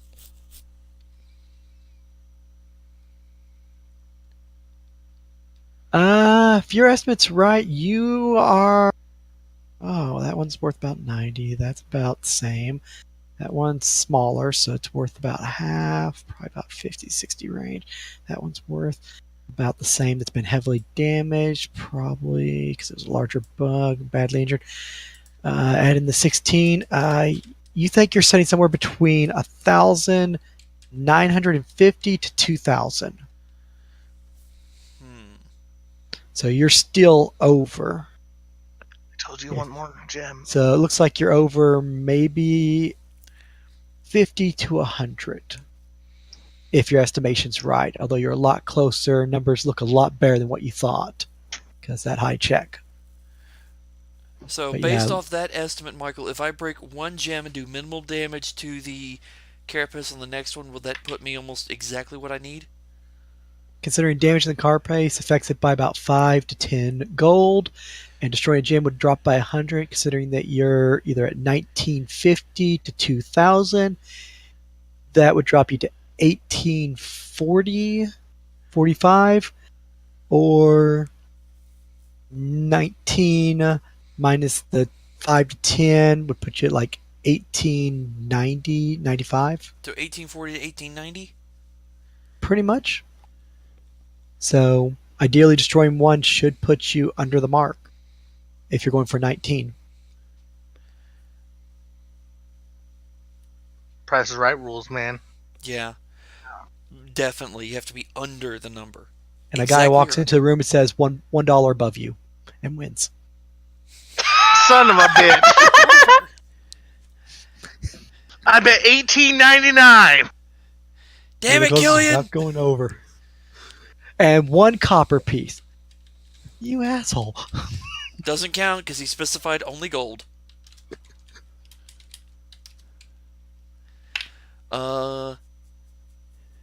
So, getting one of the other two to do the gym smashing. Yes.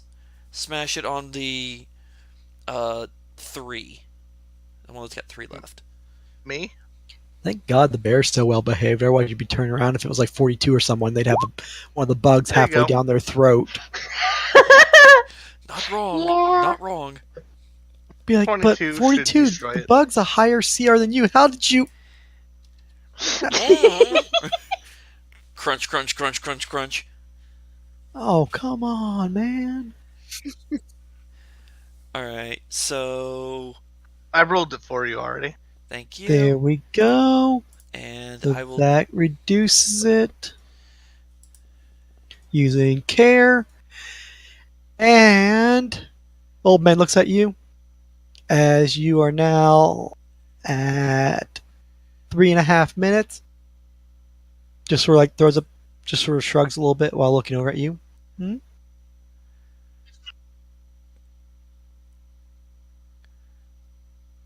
I do have to have you declare which ones you are with. If you're good, once you declare a fifth one, we'll do the appraising and see where you stand. I'm back. appraise, Welcome back. double check the values, Michael. My numbers keep getting higher. I'm getting better at counting bugs. Well, I had a 24, then I had a 27, now I've got a 30. 1875 to 1895? Since Oh, when we're wow. revisiting back to the old days? Since I started getting better at estimating values. Oh, to God. Sam says, You want to go back in time further? No! I could, wouldn't bother me any. What are you guys talking about time? Not all of Time is us of are the immortal. essence. Oh, relative. And so are your relatives. That was bad, Michael. I know. Unless you It are makes your own sense. rodent. It Hey, does. you killed my unborn son, motherfucker. I think we killed you. Shig killed you and got a double kill out of it. Actually, true. That was Shig, not you. Damn it, It was- Shig. Hey. Jonah was. Hey, don't At blame me. least you got a Jonah kill was, from beyond the grave. hey, at Oh, least fact. it's not my fault. Jonah was that good of an assassin. He wiped out an entire generation. If you were good, Oh, you would have dang. survived. Killed your whole family line. But Sam will go. I'll take these 5. Estimated Good. value at the moment is 1875 to 1895. That's the best I can do without any extra tools and such. Interesting. Which point he'll get up and get past one of the bugs and just open that door, and the remaining ones will just go scurrying out of the room through the door at rapid pace. Evac now! Well, Oh, it's I because know. there's food in the other room, so they're gonna go feed. I know why I got so many crits. I Why? only need an 18 to crit. Yeah.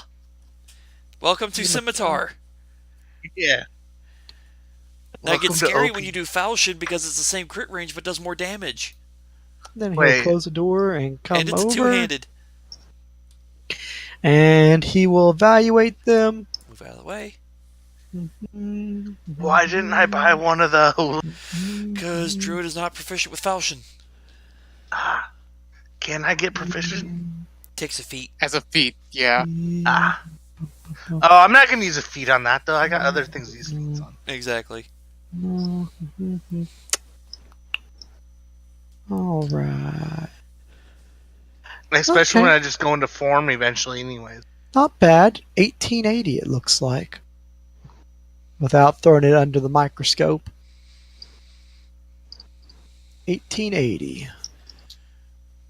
So, very close on your estimate. If I were to sell these on the market, I could probably get that amount. So, that is under 19. Very close in fact. So, congratulations. Thank you. And they're all still alive. Barely. They're just twitching. What, He'll, like- he'll basically drag them over in front of the door, and then he'll pretty much drip some green slime on them, which seems to heal them. They'll pop up, he'll fling the door open, and they'll just like skitter and hiss as they go into the room, and then he'll close the door behind him. Okay, well, that juice. takes care of them. And didn't lose any either. So that's just sort of a thank you. Doesn't really help with your score, but thank you. There's no point in wasting valuable things. No. We'll regrow those gems, and then they can go through proper processing.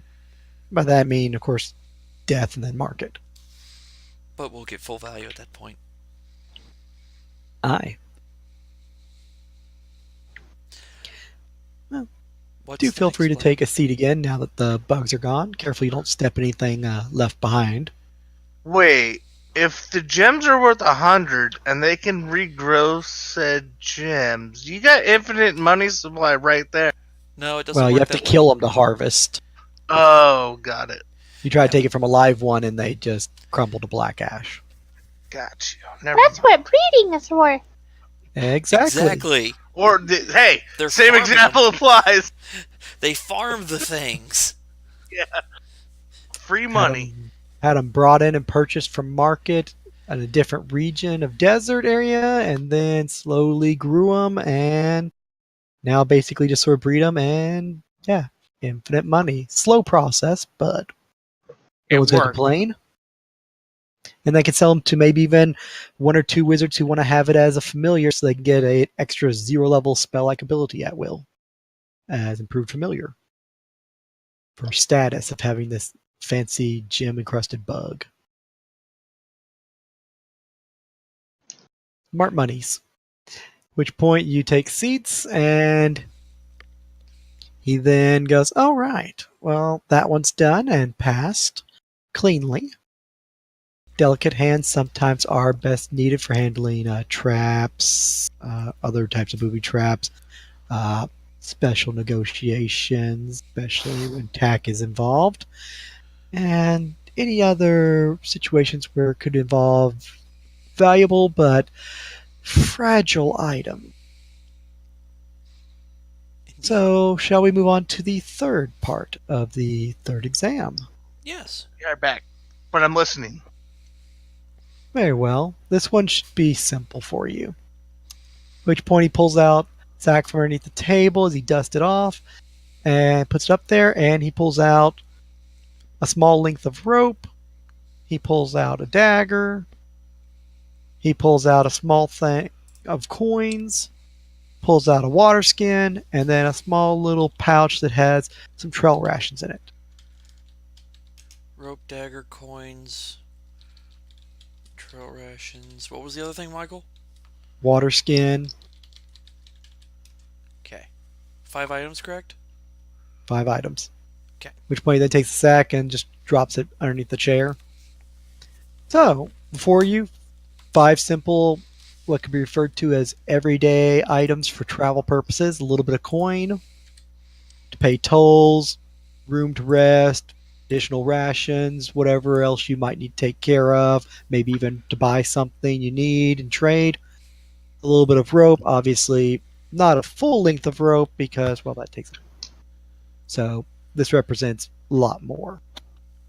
Maybe you need to tie up a horse, maybe you need to tie up an individual, maybe you need to climb down into a hole to go exploring. Use your imagination. Lift something out of a hole. There you go, see? Very imaginative.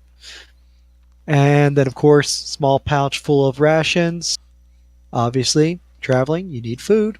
Same thing with the water. And then dagger for defense, maybe trade, maybe delivery, whatever the case may be. So, simple, mundane, everyday items, as discussed, that probably a traveler or adventurer would have on them, maybe. Now, question. Which one's the most important? No tricks or anything, just evaluating your mindset, and I'm going to ask you why. Don't think too hard on it. First thing that comes to mind. What's the most valuable? The coin. And, as I mentioned earlier, why? Don't need a weapon because the weapon is your mind and your body. For me, the rations and the water skin are actually worthless. Curious. First part of your answer would make me think of one of the other guild's mentalities. And then the lack of needing food or water. Maybe you're just resourceful. Maybe you're magically inclined. Who's to say? But interesting. But still fact, so you wouldn't have a need for them. So yeah, they would hold 0 value. And dagger can also be replaced with spells if you need a weapon. Dagger makes good utility, but you can use spells for the same utility if you know what you're doing. As you've shown, and don't always need a weapon. Spell Fair. it out. As for the rope, while it does have use, there are certain spells that can replace it. A little bit of a Spells stretch. which can be gathered with coin. With coin you can buy scrolls. With coin you can buy other goods to then use and sell to get more coin. Coin you can buy protection from a mercenary and hire them as an escort. With money you can get information. Goods, services, information.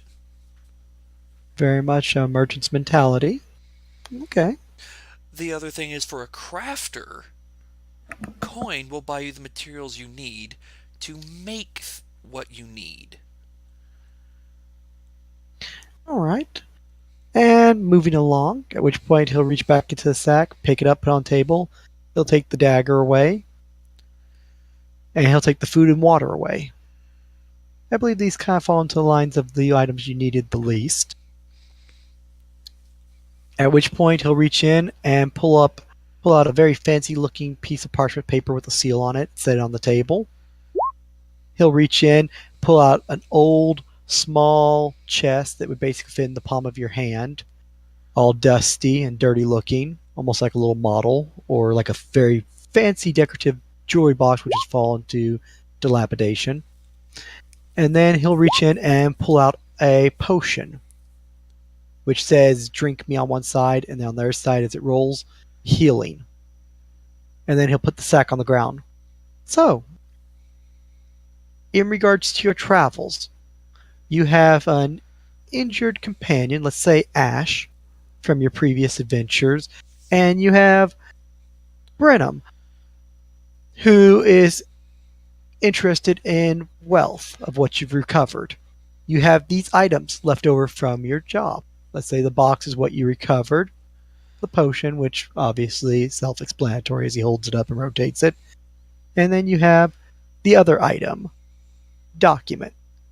Let's say it's just representing pretty much maybe your quest, possible reward for turning the item. What holds the most value to you out of the 5 items now on the table? Or to your team in this matter, considering that Brenham wants the box to sell, Ash just wants to survive, wants the potion. What would be the most lucrative to your group? What holds the most value? Take in mind the other 2 items, the rope, and then of course the coin purse. Potion. Potion's the most valuable. Because as long as you're alive, you can make money. If you're dead, you can't make anything. Rope, understandable. Coin purse obviously doesn't hold as much value as the other items. Quest item basically being what you're after, the document, not as valuable because you can always make that up again. Fair. One lost job doesn't mean nothing if you're still alive to make another one. Potion supports that. The item, Brennan may disagree with you and may decide to leave your group because you're not going to pay him as much as he could have made from selling it. But then again, turning it in would have got you the deed, so you were at conflict anyway with him in this scenario. There is no happy ending with what he wants. He wants the item, which we're supposed to turn in. Instead, but you could maybe sell it for more than what you're going to get from that parchment. True, so maybe but he'd see the bigger picture. But we already made a deal. Oh. And of course, Ash will be happy to be alive, although maybe turning in the quest item, the document would have made you enough money, or following Brenham's idea would have made you enough money to buy healing. So maybe Ash would have lived long enough to been cashing the wealth. So assuming fair. We made it back to wherever we're going and didn't have other problems along the way. Many possible scenarios. All right. Let's change it up one last time. He takes all 5 items, puts them back in the sack as he puts the sack on the table, reaches into the sack and pulls out a small chest this time, about 2 foot wide by about a foot high and a foot in length, and sets it on the table. Pulls out a small sack made of silk with what looks to be gold thread wrapped around it, silting up. As it hits the table, large amounts of coins jingle in size. And the last thing he pulls out is a couple of gems which he sets on the table, very similar to the ones from the bugs. At which point he takes the sack and sets it on the ground carefully. So, considering the 3 items here, you've had a long, difficult journey, you've traveled far, and it comes time to reward. Which one do you take? And why? And there is a correct answer to this question, as the old man looks at you. Old chest, very well-to-do coin purse with an unknown amount, but as you can assume based upon its bulk, quite a bit of coin. Or the gemstones, say, harvested from some friends in the other room, which you know their value. So, no need of appraise. Unknown what's in the chest, obviously, and you can't open it. But you've been promised quite a bit. Otherwise, there's the coin, or there's the gems. Is there a reward for the chest? The chest is the reward from the individual, as you've reached him and he offers you a handful of gems, which you see the 5 there, so straight up 500 gold. In trade value or market value, straight up nice and simple for you. You know the math already on that. Coins, you're not sure what's in the fancy pouch, but guy's willing to offer it to you. As the old man looks, goes, so, fancy silk pouch, quite a bit of coin, got a lot of weight to it as he picks up, shakes it, jingles real heavy, puts it back on the ground, bigger than his palm, with the gold thread wrapped around it, or dusty old chest with unknown contents, which he promises you is of equal value to what you deserve for your job. Do you take the item that he wants to promise you that be as valuable as any money he'd give you? The very precious, well-made, gold-wrapped silk pouch, which has a lot of money in it, or the gems? Considering they're saying that the chest is of equal value, or its contents, to that of the gems. If you're using that as a baseline. Coin could be more, could be less. Yet again, unknown, much like the contents of the chest. The answer is the gems. The gems will hold their value. They're mobile and easily transportable. So if for some reason I have to leave in a hurry, the gems weigh little and are easily transported. They hold their value wherever you go. The sack, while it is quite impressive, there is no telling what the contents are inside. It could be nothing but a bag of copper coins. Guy opens them up, pours them out. There's a platinum, some gold coins, quite a few silver, and about 2 copper. The value comes up right under that of the gems, but considering the silk and the gold drawstring, it could very well be a little bit over, in fact. As for the chest, he swings it open, pulls out what looks to be a mundane sword with a little note stuck to it, which basically says magical item, value of 1,000 gold. So the sell value, as the note goes on, 500. Currently, no one is in the interest of buying this in market, so value is equivalent to 0. And he just drops it from his hand back into the chest. So you have a useful magic item, which is very much equal to, if not even more so, than that. But if you're looking to sell it, it's worthless. As you said, the gems are lightweight, easily portable, and will hold their value. So obviously, weapons are not always useful to a merchant. And the coin is questionable, and value can sometimes be unknown, as was within the bag. So congratulations, you do pass this one. Most people tend to get fooled by the coin purse or the item in the bag, which obviously they'll argue is worth far more, as it's 1,000 gold. True. But only if I had stated that your intent was to gather that item and turn it back into someone, maybe a collector who would pay more, then would it hold its value. Which is why I asked. Well, companions were useful for the test, and did give you occasionally some good input and help you herd our little companions and moneymakers. So, as he stands up, walks over, shakes your hand, I'd have to say congratulations. You handled this quite skillfully for one who claims to be a crafter but has the mindset of a merchant. You will find that there are a great many crafters who have the mindset of a merchant. Sometimes they only care about crafting. Other times they do know the value of what they do and how to make a good deal. Benefit of being raised by dwarves, you learn both ends. Excellent. Well, they do have an eye for the gems. Maybe that influenced you a little bit, or maybe that benefited you a little bit in this situation. Perhaps, perhaps not. Well, shall we adjourn to outside then? As he motions for the door behind Ash, as you guys walk back into the first room, he goes, one question, Sam. Yes. I know it doesn't influence things too deeply, and the test is over, so you can speak candidly.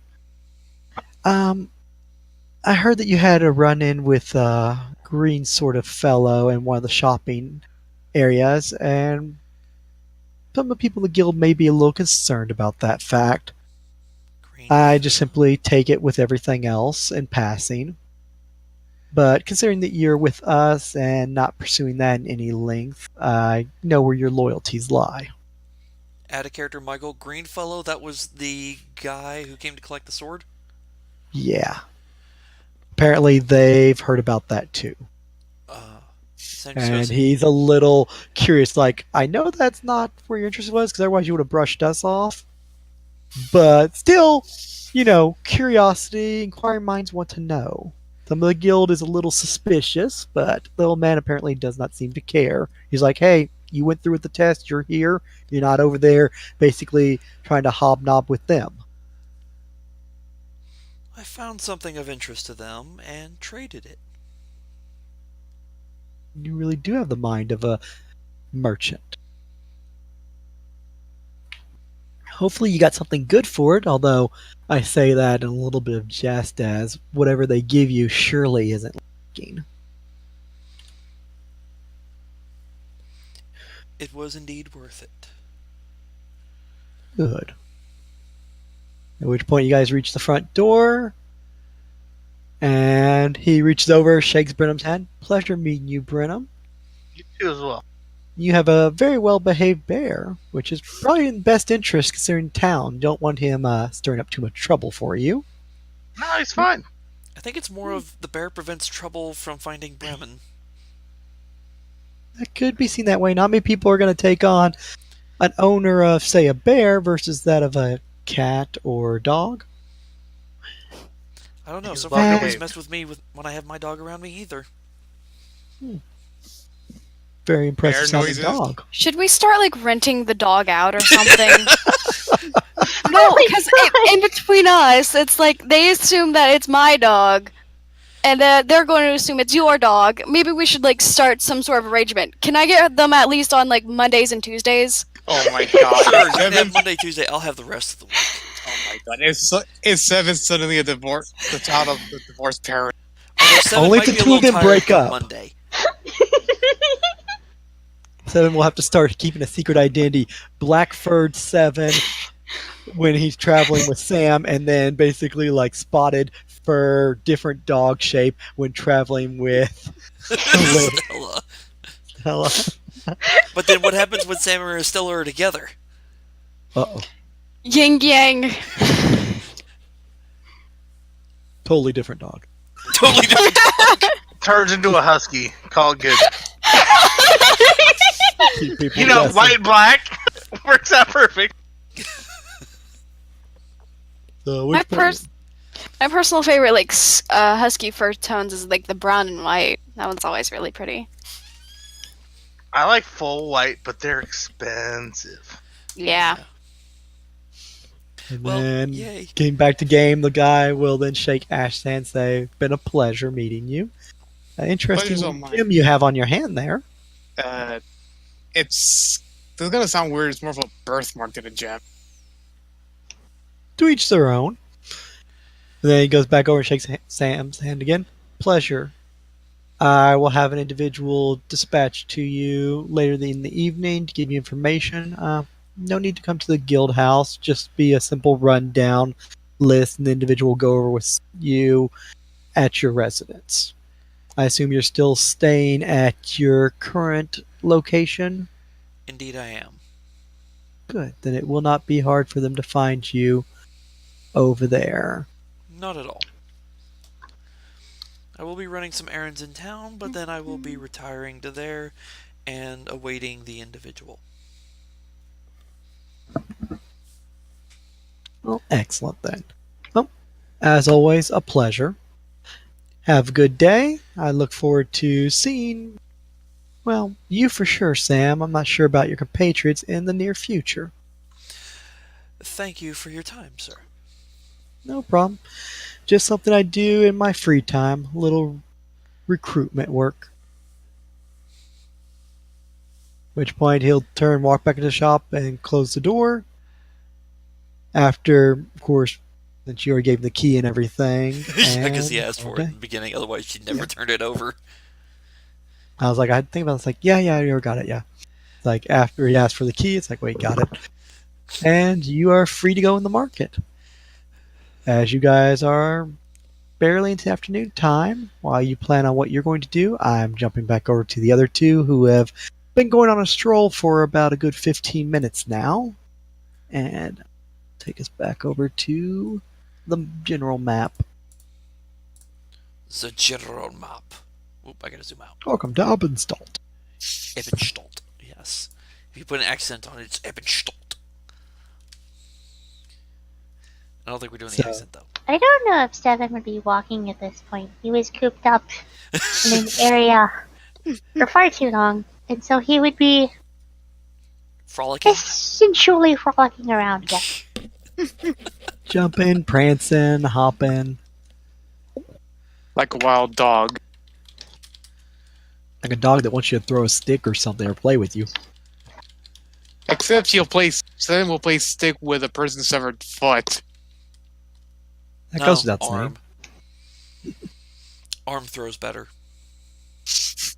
So you two have left the Silent Whisper and are walking around sort of the northeast district.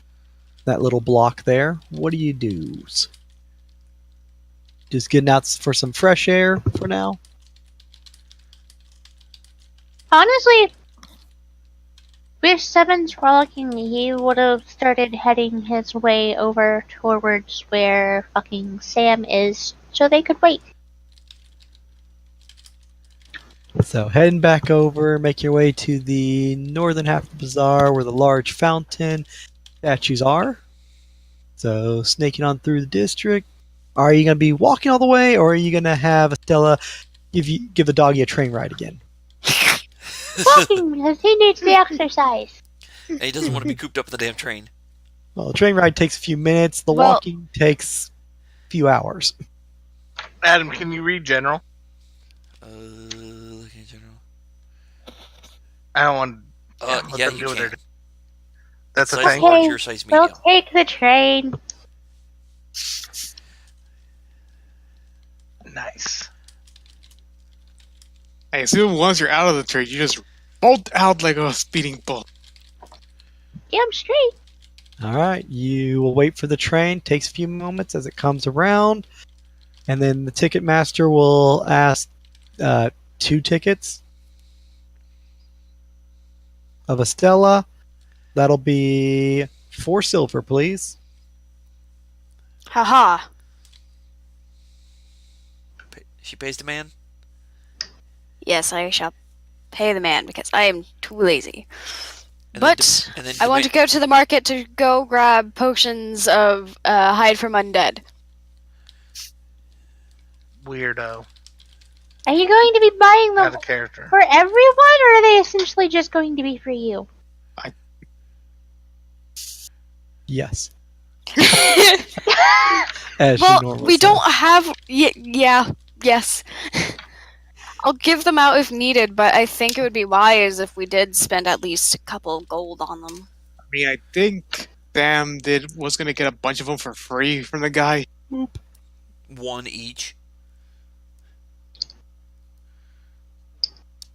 Exactly. But, well, of course, it's still a shop. Seven would have been on his way to the little sticky fucker. Now, they will have exited the shop and be chit-chatting as you guys are up at the northern half, and they are down here at this half, disembarking from said electric rails. And it's a little bit later in the afternoon, so the bazaar is still heavily packed, but not as bad as the early morning in this section. Southern half gets a little more active at this point. So you are free to walk about this area, and it won't be too hard for you to cross the big opened areas and past small shops to locate Sam. It's as you're walking past the Fountain 7 that your hair stands on end. Oh no. Yes, that same SOB is still here. Which SOB? The armored one or the angry one? The armored one with the flail hanging off his side, sword and shield, full armored, with the cloak and just sort of standing next to a fountain with a foot up on it, looking into water. All of a sudden, just turns his head, and then you just sort of turn yours, and there he is staring at you as he takes his foot down and starts to head in your direction. Oh my god! Fuck! All I can think of right now is just this.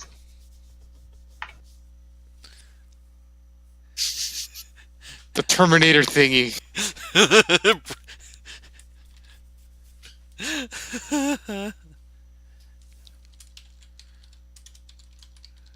This is all I can think of.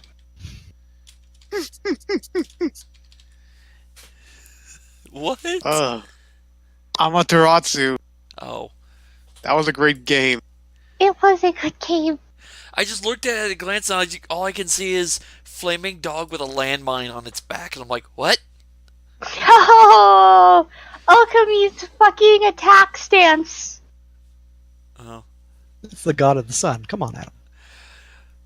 I'm not very well versed on Japanese mythology. Here's a better one, actually. You watch anime, but you're not so good with the actual origin of their mythology. I've just heard about I the prefer game the and what you fucking play. origins, dude.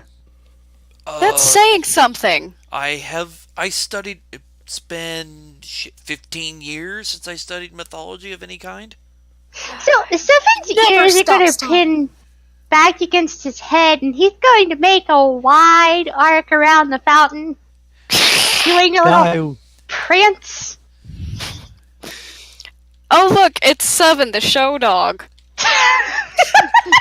As Estella basically be following, and then all of a sudden sees Seven start acting differently.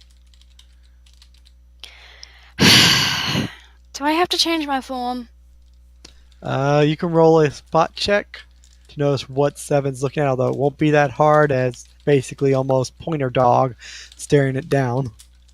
It's like, wonder where he's looking. Oh, right over there next to the fountain, standing all by itself on that side. Do, do, do, do, do. Don't Watch roll a me. crappy spot check. Hi, it's me. My rolls have never been really good with spot checks. It's like There's been above a 5. Come on. Hey! It's like 7 and what? Oh no, it's that thing again. You notice She'll- tall, dark, and creepy from the bridge. No, that's armored and creepy. So, ADAC. ADAC and TDAC! DAC bros. We'll Yeah, just call but him ADAC is not as bad as TDAC. Yeah, just that's call- true. We'll just call ADAC Arnold. No, ADAC. No, Arnold, because he's like Terminator. He's always going to chase you down. Oh no, Hey, no, no! He hey, hasn't reached shake. Terminator level yet. He doesn't count for that.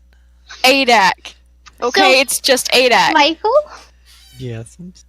as soon as Seven had made the half arc around the fountain, he's going to proceed to do what he typically does and bolt. As you get halfway around the fountain, the individual will go from a walk to basically a brisk pace. After you, at which point you'll take a bolt, he'll just be walking at a hurried pace, trying to get around the fountain and past the shops. Needless to say, there's people in his way, and other people quickly getting out of his way. Stella As goes you back basically into will- a dark alley, changing forms and outfit, and comes back out, and then begins to follow from the behind. Just Estella sort of like just sliding backwards into dark alley, just vanishing, and then a new individual just briskly walking out. Nothing to see here, folks. Doop-de-doop. Seven's just gonna make his way to him. Holy fuck, as fast as possible. At which point you will be bolting, and let's see if this guy can keep up. If you will please roll me, let's say a high check in this case. Okay. Eesh, eesh.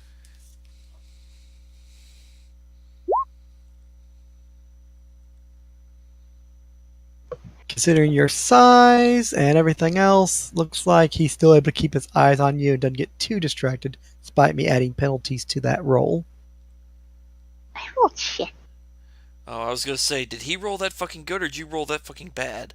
I only got a 7. 7 for 7. 7 got a 7. Okay. You rolled yourself. At which point, 7 will get to their side and keep moving on. At which point, he sees Sam and the others chit-chatting and heading toward the fountain. And you will go running up to Sam. No point. There's not much that 7's going to stop.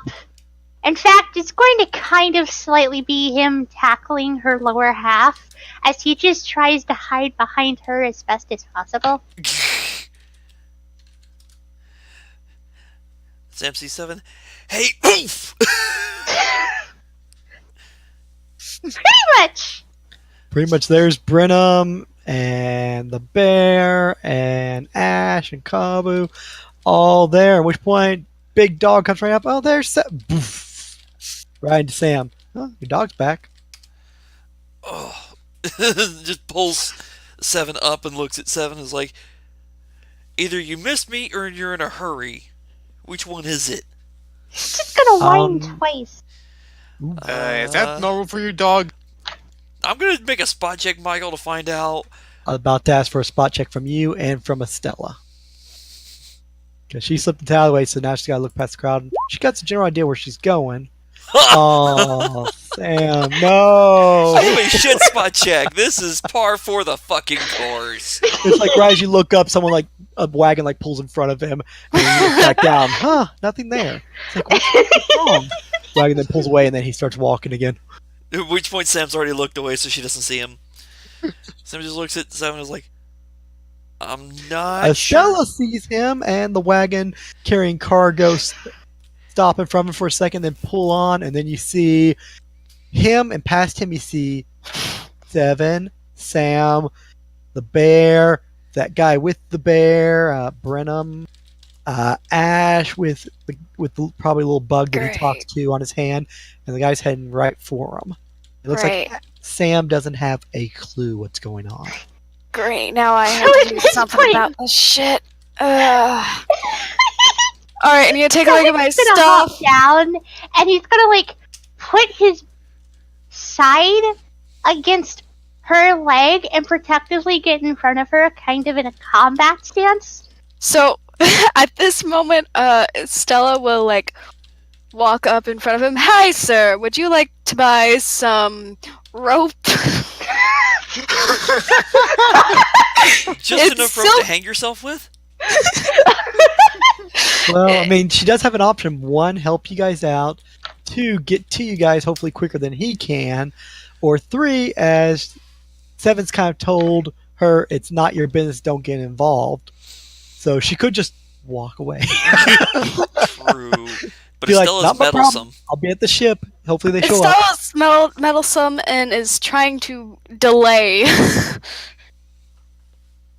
Please, somebody make a wisdom or intelligence check to be smart enough to realize this. He will roll his wisdom. He can't place you or knows anything about you, which, considering your different form, unlikely he'd be able to anyway. Just looks at you, stops for a second, looks over at the dog, just puts a hand up and like pushes you out of the way without putting any force behind, just continues on. Sir, it's so gross. Sam's now actively looking around and is like, alright, 7 is and ready to fight something? I don't see what's going on. At which point he turns, stops, goes back over to you. Silk, you say? Yep.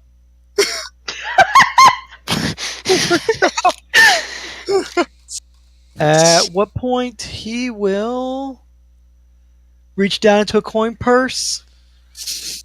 Oh my god. And He's gonna buy it. he's going to buy it off you. Awesome. I need to remember how much it was. It's 10 silk gold rope. for a silk rope. 50 Yeah. feet of it. At which point he'll hand you 10 gold, turn around, with that only taking but a moment, grab it, and start making it into like a lasso or noose as he starts heading toward the dog. Damn it, Estella! I'm sorry. I wasn't thinking. I was. Michael, It had to be anything but rope. Lydia, you've been screwing up Monday's game enough. Now you're screwing up fuck's this. sake! I cannot make a wisdom-based roll to save my own ass at this point. Because I just rolled a sense mode to figure out what is setting off 7, and I rolled a 3 total. Can't see Okay. crap, can't figure out crap. See, I'm gonna. Okay, I since need Ash. a roll. I need a sense motive first from Brenham and Ash I was to gonna try say, to pick up on that there may be some danger or oh something my weird god, my happening. sense motive sucks. Not as bad as mine! I'm just See- hoping the other rogue that's also a druid has sense motive. I don't. I was gonna roll. See, I'm not a rogue. Well, Never mind.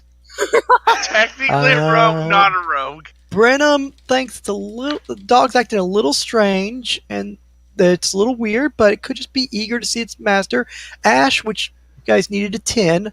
Ash is like, something's not quite right, but Okay. I just don't know, so Since just can't put Ash- it down. Yeah, Can since the Ash, bear do it? since No. Ash thinks, since Okay. Ash thinks, hey, since Ash Sorry. thinks 7 is an animal, I'm gonna roll handle animal. I know technically it only works, but that's because Ash thinks 7 is a dog, and because he doesn't know better. So let's see if this works. Roleplay, it makes sense. The animal seems somewhat more jittery than normal. Something's up, but you don't know what, so attempt to handle animal. Sam's trying to So- figure it out and can't figure out what's upsetting Ash 7. goes over and attempts to calm and get the dog's attention, trying to get with 7. Come here, here we go. What's going on? Up in your face, petting you, trying to grab you by the collar and calm you down. So Easy apparently there, you Ash. He bites. Sam doesn't have a clue, but apparently got the attention of the guy who talks to himself. Something. Wrong target! Seven's upper lip is just going to curl as he's trying to be calmed and basically just growl at Ash at this point. Can the bear go up and sniff her and know anything? I don't think that's how bears do things. Bear Bears just have stand there good just like noses. yawning. Ash backs up like, I think there's something wrong with your dog, but I can't put it what. Seems It's like it's still- almost in attack mode and seems to be angry at 7 is upset you about or something, someone? but I don't know what. Estella is slowly backing away into the dark alley and shifting into her natural form. Changing and then- clothing and such. After you gave him Yep. enough rope to hang us with, thank you very much. I actually only handed him 10 feet. That's enough. I know. 10 I'm foot, sorry. he would have paid you appropriately for that, so what is it? 2 gold? 2 gold. 10 gold.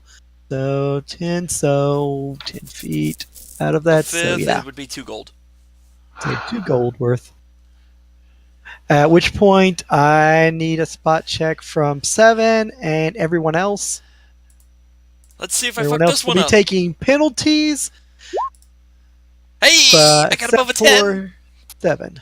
That's the first time I think I've rolled a spot above 10 ever in this campaign with this character. How am I a rogue?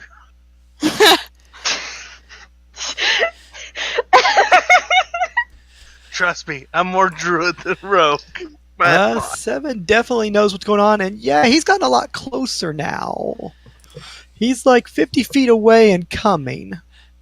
Sam's looking up, guards, wagon, tall fella with stuff in hand. It looks like another guard, okay. Because you need a 15 to pot him out from the crowd is different. So it's like Got you him. sort of glance over him. Oh, armored figure, other armored figures, shoppers, adventurers. Alright, if Like, there's a dang problem it. here, 7, then we should probably leave. And at that point, he just grabs a hold of her fucking pants leg and starts dragging her off. Okay, I get the point. We're going, Just we're follow going. I get the people. point. Ash looks at Burnham and says, should we follow or yes, we're going. Bear, heal. I think the dog acts more like a bear than your bear does. Dog is smarter than the bear, Sam says. Yes. And he's gonna roll to see if he can figure out what's going on. Oh god. He knows that the dog is trying to protect its master and that the group is starting to move. So he's going to go from a walking pace to pretty much a double move hustle as he's going to be pushing past people and coming towards you guys quickly. All right. At which point, spot check anything above a 10 for you people. Oh, how much you want to Yes, bet I failed. Let's see. Hey, I have a good succeeded. I am super fucking shocked. Hey, I'm really. Yeah, actually, Where was that earlier, Ash? because you didn't say Ash roll. I said everyone. But He with did say negatives, everyone. Except for 7. Okay. Ash was too busy trying to still figure out 7, I guess. He's paying too much attention to the dog. And not Which point, situational dog awareness. pulling at Sam's leg, trying to pull her away. Okay, let's leave. Oh, okay, yeah, we're trying to leave. Which point, Sam looks up and sees individual pushing another individual away, basically 20 feet away from you. Sees a tall, armored, black-dressed individual with a frayed cloak, flail basically swinging at his side, sword at his other side, shield on hand, and holding a rope, which looks like it's been looped several times, almost like that kind of looks like a noose. Does Ash, his style of armor and all that and gear, does that match the armored figure that showed up at the weapons shop after... Wisdom check to recall. Oh, for fuck's sake.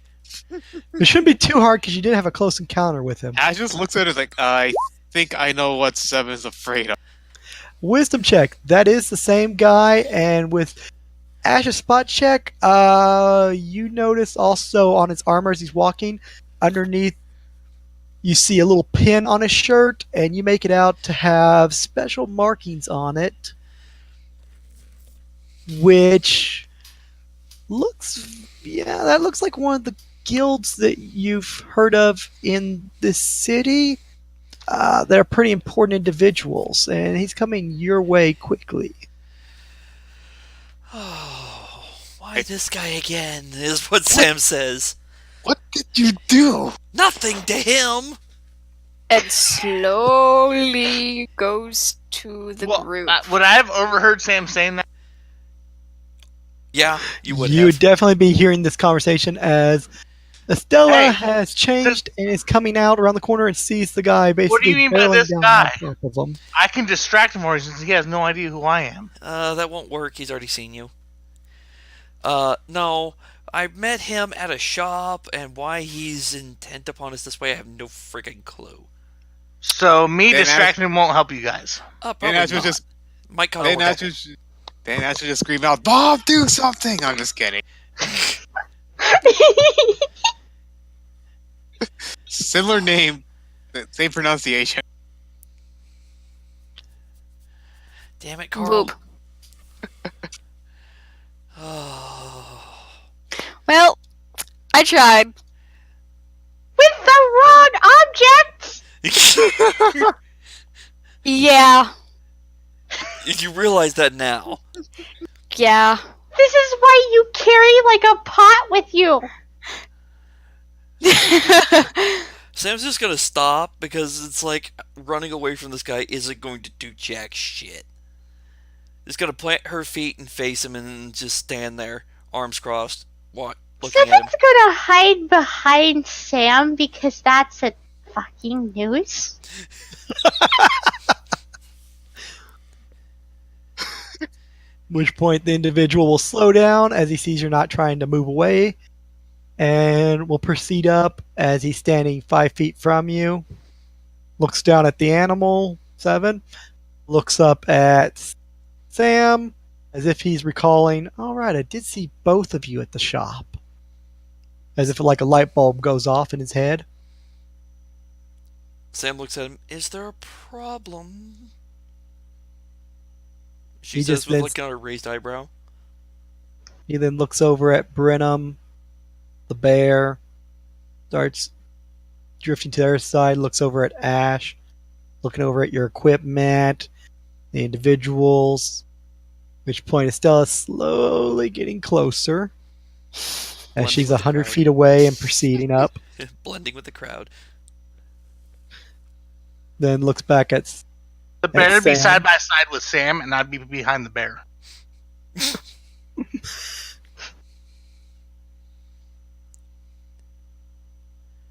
At which point he takes 2 footsteps closer to you, and then all of a sudden stops, looks over to his left, and starts to walk off. I look over at the same direction he did. You see another one of his people there, or you assume it's his people, as basically as intimidating as this guy is, the other guy is a little bit more so, as you see a guy basically standing close to about 7 feet tall, full plate mill, spiked armor, spiked shield, holding a large maul on his shoulder, and with a tattered cloak that basically trails behind him, constantly blowing in the wind, even though the wind's not blowing that heavily. So it's like one of those JRPG Interesting special effect. So Batman. spot check on him. Batman. Batman style cloak, yes. Oh, that's another good spot. So is this second guy coming over here, Michael, or is he just staring? The first guy goes over to him, and they seem to be exchanging words, although where they're standing next to a shop, no one else is near them, or wants to be. Seven's gonna come out from Sam's feet and actually stand in front of her now that he's thrown his balls back. Sam looks down at Seven. Did you do anything to him? Seven's just gonna shake his head. Okay, good. I didn't Which think you point? did, but I want to be sure. Stella's able to make it over to the group at this point if she wishes to join them. As they probably more look like a lineup of criminals at this point. What do you do? She places her hands on her hips. Oi, is there something going wrong here? I have no idea, Sam says. If she turns and then looks at whoever said that.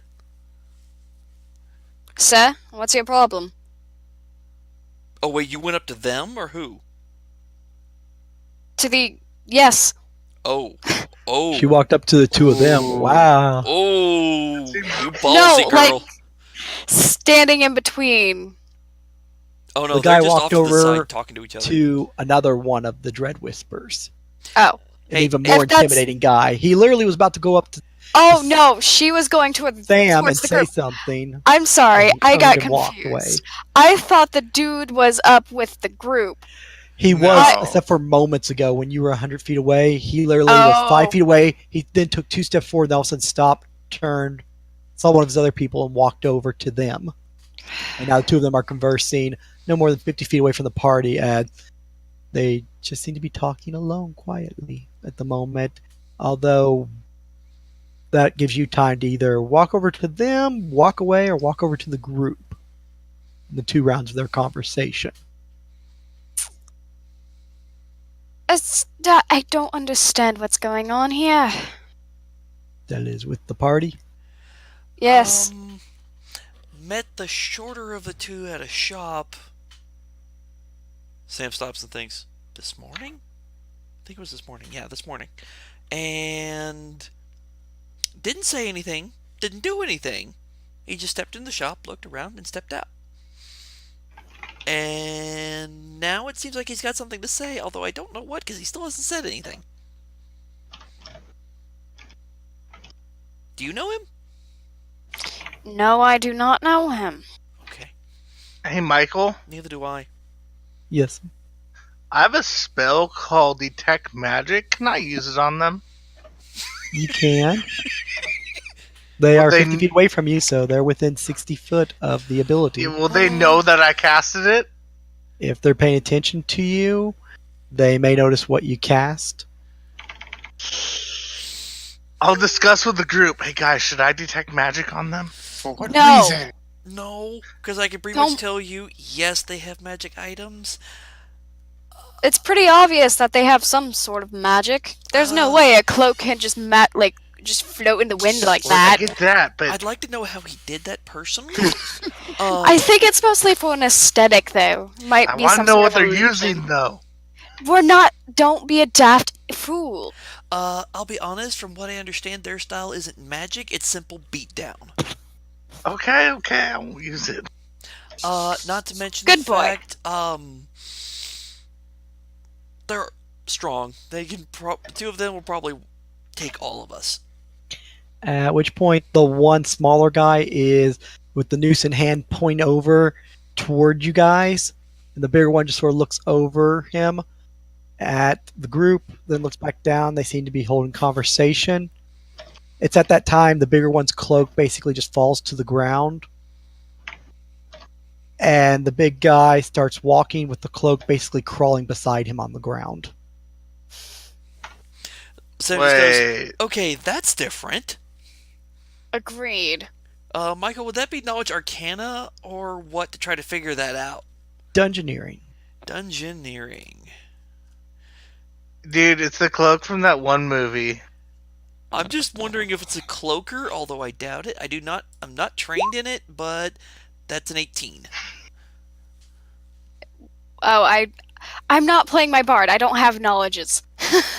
That looks to be a cloaker as it basically sort of lifts up for a moment to look and then continues to like flop and crawl on the ground. Sam just goes, I've actually never seen one of those as pets before. At which point the little guy just sort of stands there watching as the big guy starts approaching you. Sam is intently staring at the little guy now, and now she's got this look of she's thinking, I've never seen one of those as pets. I didn't know you could get one as a pet. At which point the big thing proceeds over, and yeah, it's as big as it is at a distance. At which point you have a 7-foot tall individual in armor.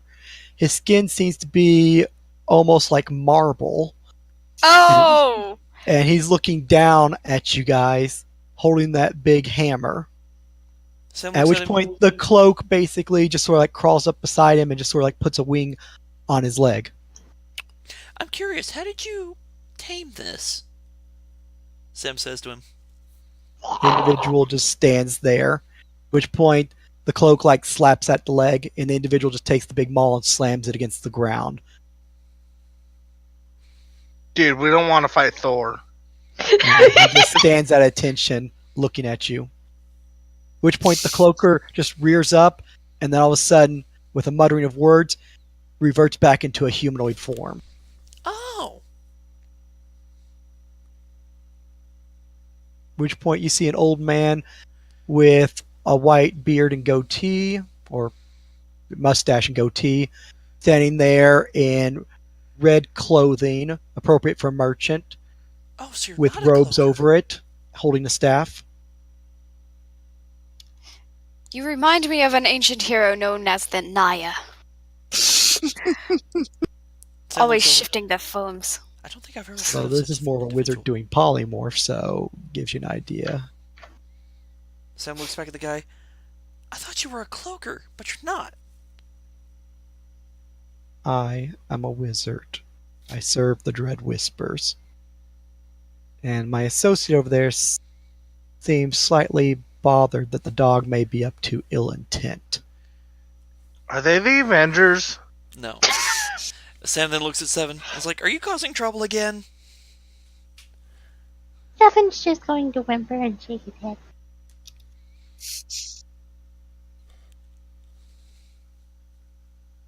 Sam just stares at Seven for a moment longer, then looks back up. I don't think he's causing problems currently. And who might you be, lady? I am Sam. I look after this one. Pleasure. Extends a hand, shakes yours. I shake his hand. And you, who might you be? As he looks over at Brenham. I am Bremen, Brenham, and this pleasure. is my pet bear.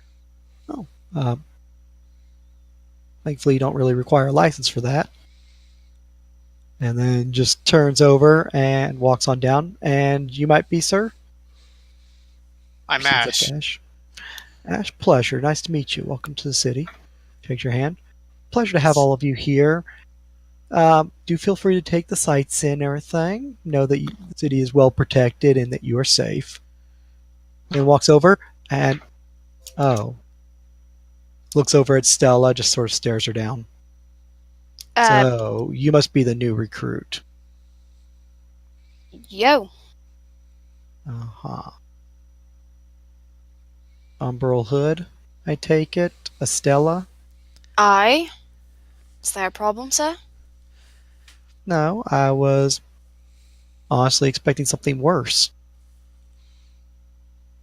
Which one What? extends a hand. Pleasure to meet you. She shakes it. A little surprised by like the expecting something worse part. Expecting something worse? Were you expecting trouble, sir? Me? I don't think I would run across trouble. I just saw the Disney bootleg video addressed towards me.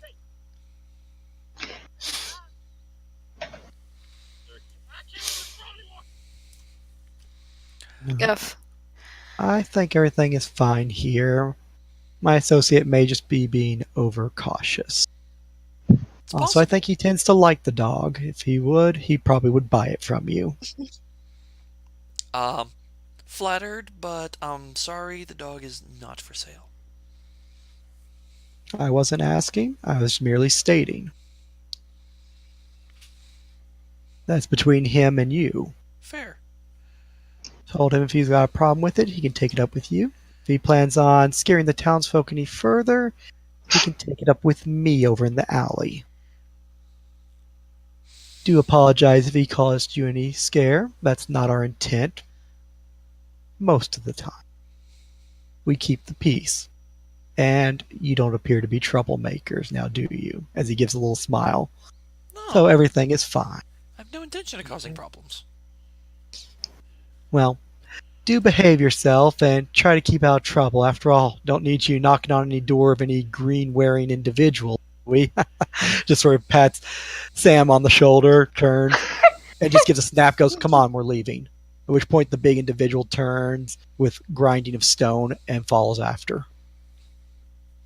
At which point he walks past the other guy and says a couple words to him, and then he just heads off to the alleyway. The other fellow just sort of looks down at the noose, looks over at the dog, just turns and walks off, a little disappointed.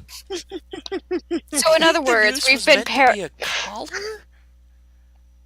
So in other words, we have become probably the most paranoid party. If you think about it, Scooby-Doo and Company. Oh Swords. yeah. Yeah, no, that would fit the group almost perfectly. So great. Sam, I so we wasn't get- scared at all, though. so I just put the Sam bear in and front of me. Sam Shut and up. Seven would be Scooby. Stella as Daphne or Velma? I don't know. I mean, honestly, Daphne. I Seven think I and would be Estella Velma. make a good Scooby and Shaggy. Ash would be Shaggy. They were going over the bridge and getting chased by something spooky, and they both sort of like hightailed it out of there. Not So would I wrong. be Velma or Fred? Fred would probably be Brenham. Brenham? Yeah. Probably. I'll probably be Velma. Then. I don't know. I don't think you're smart enough, dude. I don't know. I think Velma would probably be Sam. Yeah. More contemplative of the group. Ash would probably be Shaggy. Because he's I thought definitely this not all elf- there. Oh, cool. Then that means I get to have a power level. No. That's only when your other half takes over. Otherwise, your default Shaggy, which is not the good Shaggy. Mm-hmm. Got the munchies and probably does a little too much weed. Yep. That's Estella all. is Swing Scoob. Estella is definitely Daphne. Because I always have a way with equipment. Seven is Scooby, Oh, and definitely just for the, Scooby. and for the fun of it, 42 is Scrappy. Hey! There you That go. was- No matter For- what you do, you can never get rid of him. Hey, You're gonna fight a giant armored man in the middle of the marketplace? That's like That's actually an arcane check on what that was, because that's not a person. which Mm. one? The big thing? guy. I think I know exactly what it was. I'll roll it just to confirm it. Yeah, that was some kind of stone construct. If not, maybe even a golem decked out in magical So armor. I and was weaponry. right when I compared it to the Terminator. No, I was no. This was thinking the of it big as a guy. Goliath. This was the big guy, not the little guy. Wasn't there And three where of was them? that nat 20 earlier? Or was it just a dude and the cloak and the other guy? There's the guy who's polymorph, there's the super tall thing, which is the construct or golem, and then there was the shorter guy who apparently Okay, likes so there was dogs. 3 of them. There was originally 2 to your knowledge, but apparently the guy higher ranking was riding the construct as a cloak, hiding as a cloaker. So yes, there was 3 total, or technically 2 and his pet construct. I just want to know out of character, what would happen if I would have used magic detect on them? They would have reprimanded you for using magic in the city. That Without a right pass. there is what I expected to be chasing Seven. See, wait, we're not allowed to use magic in the city? You're not supposed to now. Oh, Magic is limited use in the city without proper permits, as is trying to use weaponry. Like if you try to draw your weapon from your sheath, you actually have to make a check because it's peace bonded. The whole city is that way. It helps with the crime. Good to know. Unless you have a About the dog magic do your thing. bidding. That's why combat in the city is difficult, except for most of the party that can summon forth weapons or are living weapons. What if I would have just went and do... Well, I can't do that yet, so never mind. It's like most of the party Next bypasses level. all the restrictions because Sam can punch or do magic, the dog bites things, the soul knives just conjure weapons, and the druid has the bear. And I have a magic ability for one-time use. Yeah, it's just like... we Wait, what kinda- if the bear's in disguise? What if the bear's the druid and the person's actually the pet? Exactly. No. I we're don't not playing- have that spell. Barrington is not involved at this point. Damn the- it. Bear isn't very good yet. Wait for it. Var. After I that encounter with the 2 individuals and the construct, made of stone decked in armor, Yay, Dread Whisper. you will then basically have had a close encounter with 2 Dread Whispers and apparently information regarding Istella and Seven and Sam's encounter in the district while shopping with the green-dressed individual has kind of been spread around. So, Word's gotten out Take that we that met a guy in compliment. green. yeah, with Copper. I don't like being popular.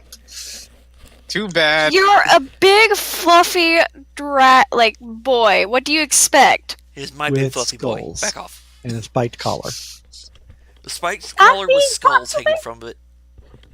Little small skulls, but still. Yeah, spooky dog. Which honestly doesn't surprise you that a Dread Whisper would want. It's like, oh my god, that's a beautiful, big, scary black dog with a spiked collar and little skulls hanging from it. I want one.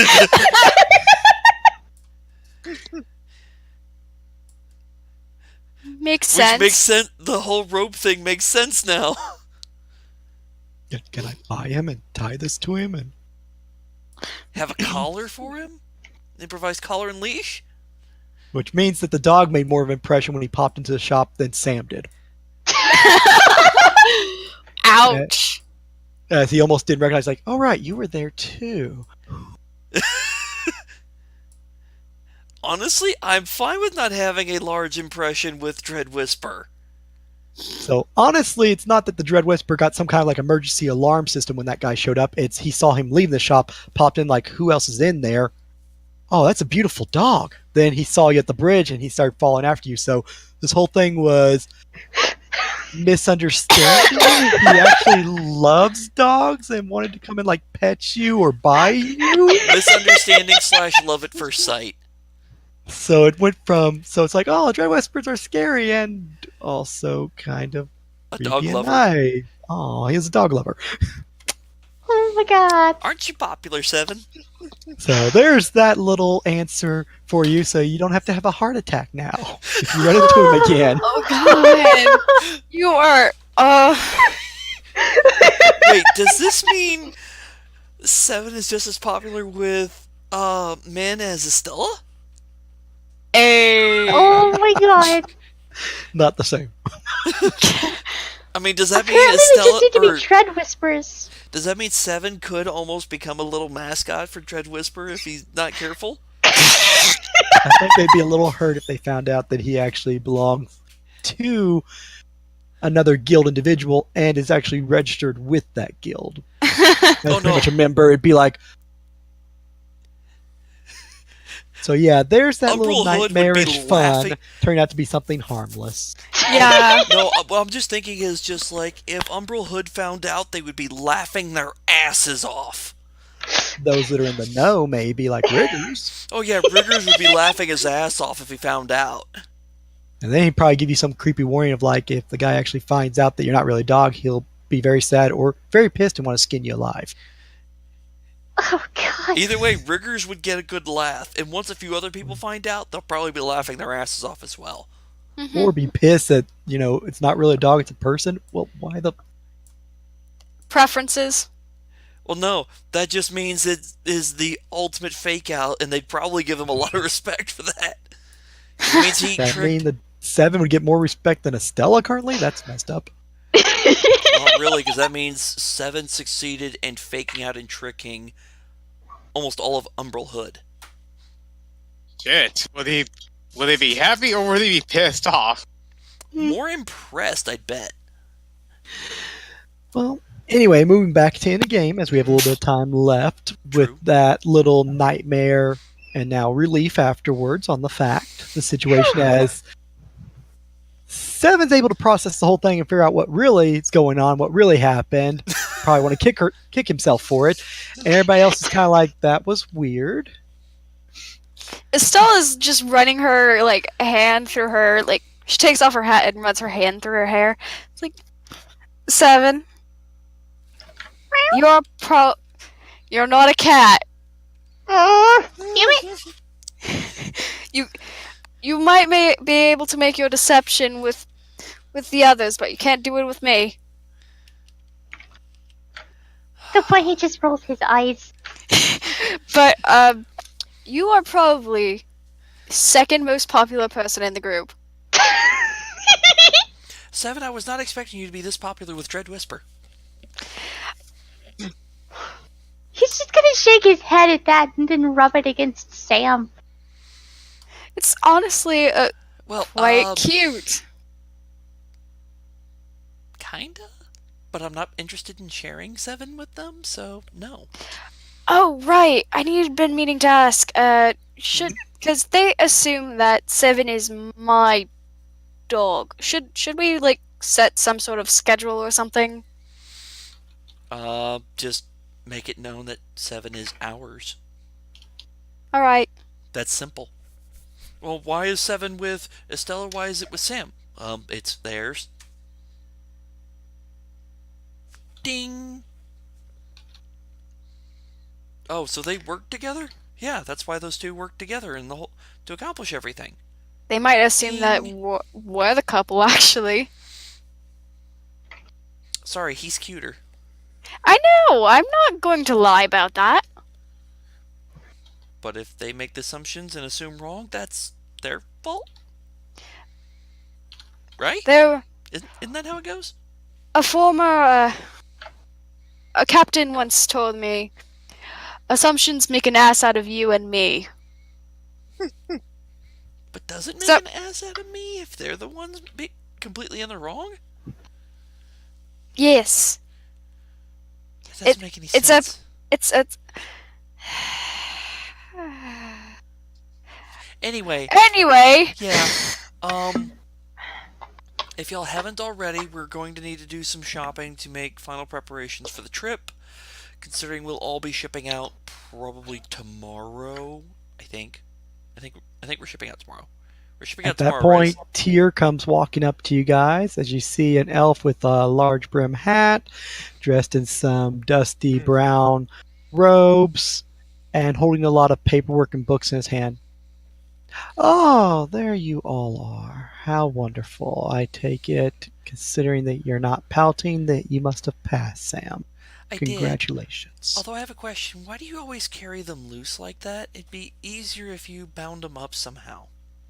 Oh, you never know who you might bump into. Sometimes people need a little time to move on with things. As he looks over at Estella and down at Seven. Seven is just going to look up. Do I have to roll wisdom to realize he's the elf? Not really. You can piece two and two together as large hat elf when the Dread Whisper bumped into someone who stepped in his way intentionally, it looked like, and dropped a lot of books. The Dread Whisper had to stop and help him pick up stuff. Seven's just going to give him a little wag and a chirp at that then. She will, like, tip her hat to him as a thank you. Take it everything is well now. I'm going to be dropping these off. I imagine you'll probably get a messenger in the evening, and then everybody will be in the morning to set sail on our very interesting departure across these two fascinating terrain, which most people don't venture to. Who knows what may be found there? Where are we going? Well, to an island, of course, to do work. But you'll get a full debrief by someone else in probably the coming hours as he kind of looks up at the sky trying to hold his books and parchments together. You gonna need Yeah, help a with couple that, of or you hours. got it all? Oh no, I'm just going over to one of the nearby shops to drop it off. I borrowed all this. Okay.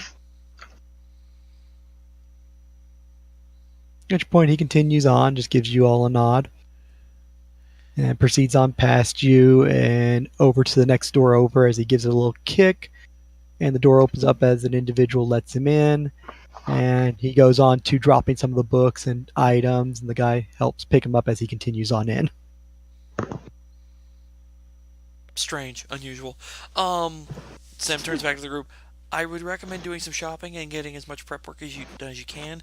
I'd recommend items for healing, things that work well against undead, whether for hiding or fighting.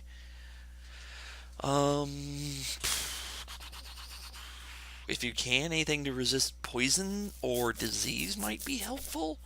I don't know what we're going to be facing, although it's an island full of undead, so it's probably going to be bad.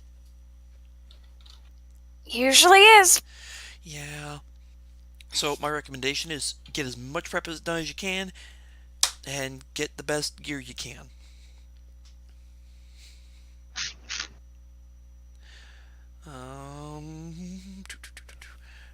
That's the other thing I need to check.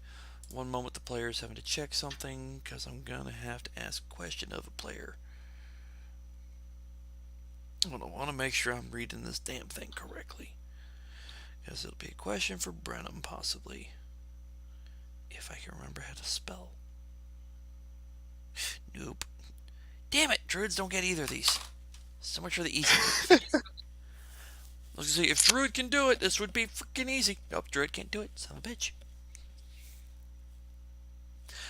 Alright. So yeah, my recommendation is to shop, gather equipment, and prep. Do you all know where to get things, or do you need recommendations in shops? I've been to a few thus far. I have an idea what to get. Mostly, I think holy water and invisibility potions will work the best. Regular invisibility, not so much. Get one that's specific for undead. Okay. Undead can sometimes detect... Recommendations never kill anybody. No, but they can help keep you alive. Undead what now? Something to hide you from undead. I believe there's a potion called... I think the spell is Hide from Undead? It's kind of similar to the one that I used when we went... Swimming. Before we went back.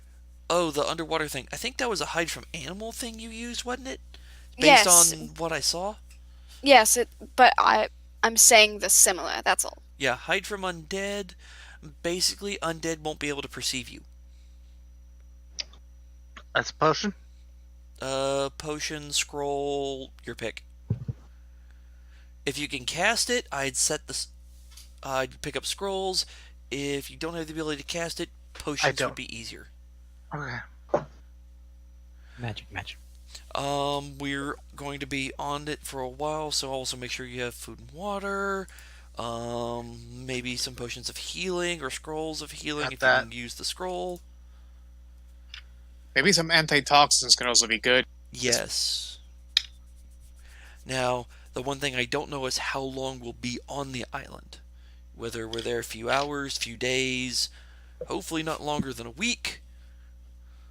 But I just don't know. Don't have enough information as of this moment. Plan for spending a few days on the island. So, food and water for a few days that you can take with you. I have everlasting rations, so that should help. So do that, I. That counts for food. That does not count for water. I have infinite water. You have So I infinite bought water? a keg. Conjure. I create conjured water and zero put it in level my spell, keg. Oh, creates gallons. I got a create water hand with a spell? keg. What's that? You mean the spell create water? Yeah, and I put it in my hand keg. Oh, okay. Call it good. Just so y'all know, I'm doing all this in character. Ah, Inventory. Are we prepared? Yes. Just no. make See, I'm sure trying to make sure post- all the party understands it is prepped because she may not be party lead, but she doesn't necessarily want anybody dying either. how many potions of hide from undead do you think I should grab? Miss. Off the top of my goal is hide from undead is divine spell, correct? Um, I don't remember. that is a good question. I can Google it right quick. I'm gonna look it up. I hide from undead is Cleric level 1. level 1. Oh, divine. All right, so would it be 25, right? so knowledge religion to figure out how long one such potion or scroll would last? Yeah. 19. So would I know its duration? Given, 10 minutes per caster level, so basically 10 minutes based upon the skill of the individual, more skillful, longer time frame. Potions would be bare minimum, as would pretty much most scrolls, unless they're made more powerful, so you'd have 10 minutes worth of protection. So a potion of the hide from undead would only last you 10 minutes. Okay. For general Pretty walking around, I don't think we should use them, but more of if we're going into a place where they are and we can just sneak past them. So like 8 to 10? I negotiate to get us each one from. Are they expensive? 50 gold a pop, just They're like a 50 cure light gold wound apiece. potion. I could buy 4 of them to 8 of them myself. So that would. I could. I can't could buy a afford to few get of them myself. to buy the potions. I'm shelling out for some other gear that may help us as well. I'm gonna go. I'll buy us the antitoxins because figuring that this is a land of undead and chances are there's gonna be a lot of poisonous things, we're gonna need to resist those poisons.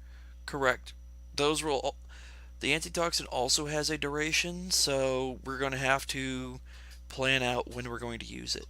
Antitoxins, general knowledge tells you it lasts about an hour, gives you a bonus on fort saves versus poison, and they're just as expensive as the other thing, although they last longer. 50 gold a pop. I'm also gonna stock up at least like 2 holy waters, or 3 maybe. Just so I bought since- 8 of those. Okay, we're gonna holy water then. I'm a doggo. I don't do shit. You bite things. Exactly. He just Well, looks, I mean, you should buy your own because I'm just going to be tossing holy water. he looks after down holy at water. 7 and just says, "We're probably gonna have to buy at least 3 for the dog, because considering it's going if he bites the undead, I don't Yeah, we're think just that's how it works. It's poison stuff is literally when they infect you with something. still, I Otherwise, don't think it's people who healthy. fight with their fists would be utterly screwed. Still, it's not. I don't think it's a healthy thing for a dog to bite into an undead zombie's flesh.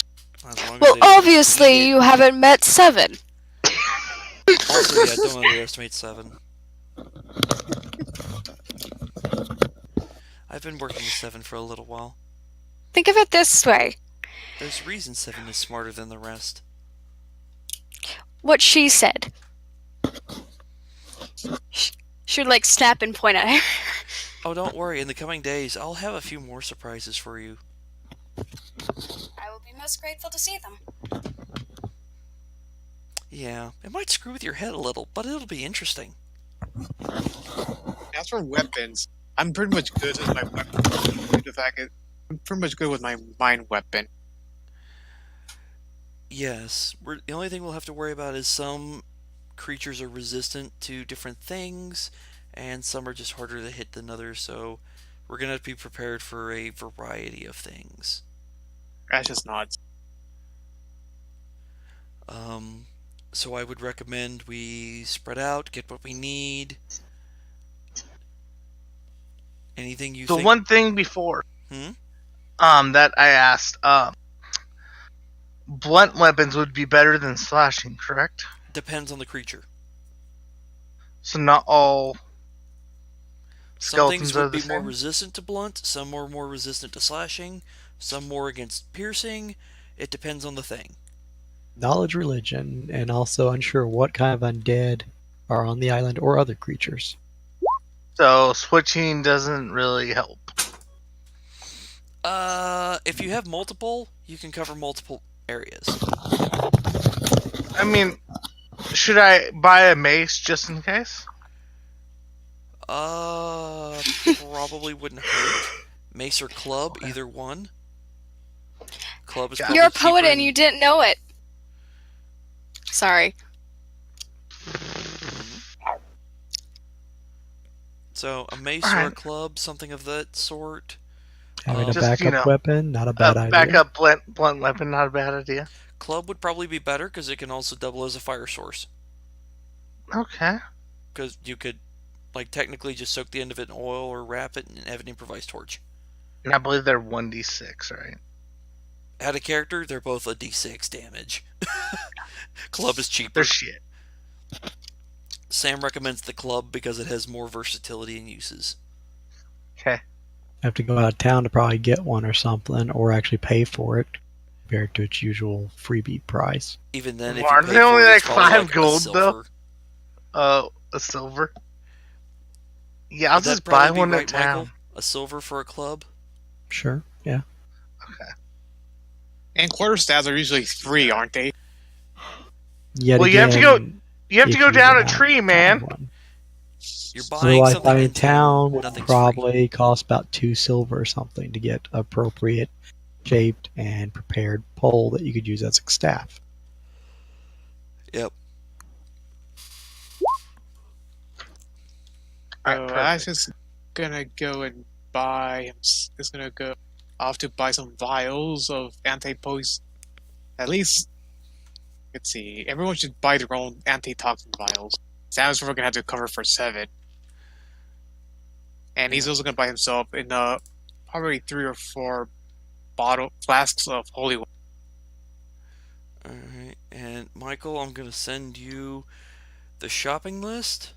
Appropriate prices. You guys are basically, I assume, talking for a while and then crossing the bridge to go shop in the southern area of the bazaar, which you'll be able to pick up most of these things, or they'll tell you shop along the way as you're headed to the ship or your inn, to where you can pick up the items, standard pricing for those items, as most of them are mundane.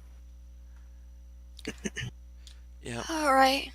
How long are we supposed to be on the island to begin with? We don't know. Pretty much till the task is done, and you guys actually have extra tasks to do because, Killian was an asshole. well, because No, just job quest stuff. Oh. I thought he gave us well, he more set up the extra work. second part of the quest to get you that harder, more deadly one, and The first one was, I think, one Sam that renegotiated. we had all agreed on it prior. Okay. All I know is I'm huffy with my captain.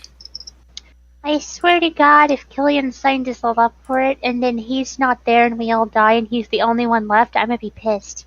If you guys all die on the island, you're He probably dies all too. dead, as with the ship sinking, and he's probably a dead man too. Okay, If things good. go that bad. Probably the crew would actually mutiny. Hey, Michael, there's my they shopping live. list. Because Liz I has break been. even exactly. The reason why I say that they might probably mutiny is because Liz has been probably the closest one with actually working with them. She's a mother to them. Okay, I bought 5 antitoxins. That's actually for everyone. If everybody, yeah, I got How one much for were they? everyone. How much 50 are a, you? 50 a pop. Oh. Okay, 1, 2, 3. Don't worry 4, about me then, Shig. Ash. Guess I will. I have my own. Okay. So Michael got you that first note, and I'm going to get you a second one in a moment. So I got one for everyone. Except me. Yeah, I'm carrying for I myself have one extra just then. in case. That way, if someone drops from it, I'll just give them the toxin myself. Well, it's mostly just to make them not immune, but give them more resistance to poison. Also, Sure, but I'm gonna antitoxin be does no good after the fact. Well, I'm also going to be acting as our Well, intermediate if you got healer. poisoned the first time, you do have to make another check in a minute. So you could down the potion True. to help out that second check. True.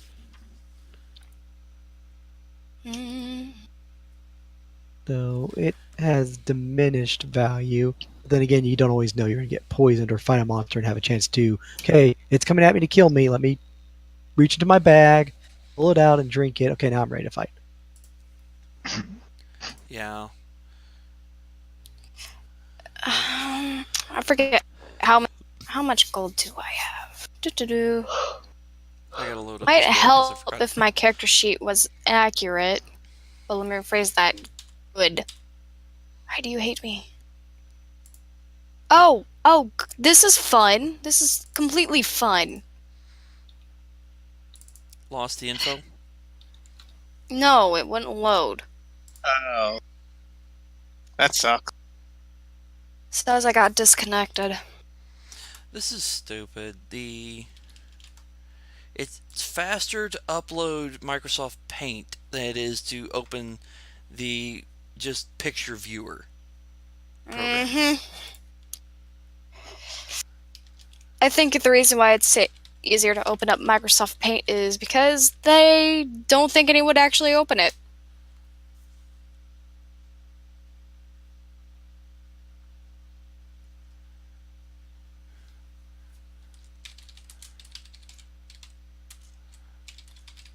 Oh my god. Stop!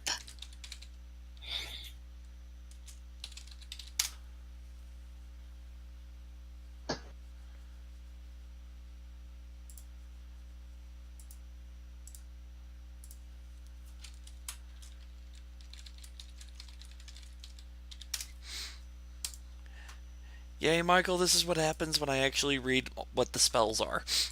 Here, I can go.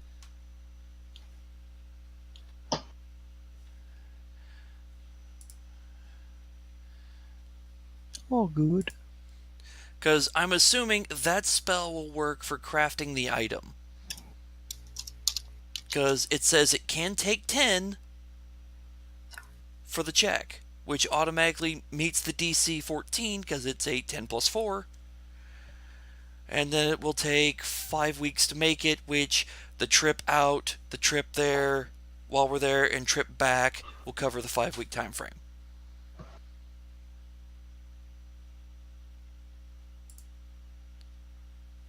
So I just have to cast that spell every 4 days.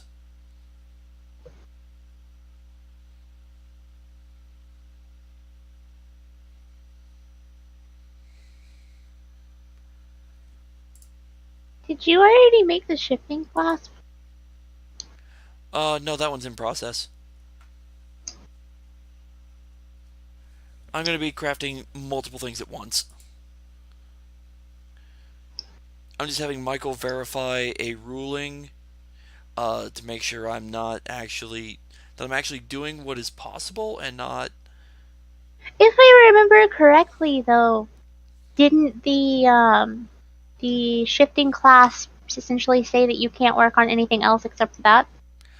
On another magic item, Ah, okay. what this thing would be is this would allow. This thing actually does the work on a non-magic item for me. Yeah, it would only work for non-magical, so yeah.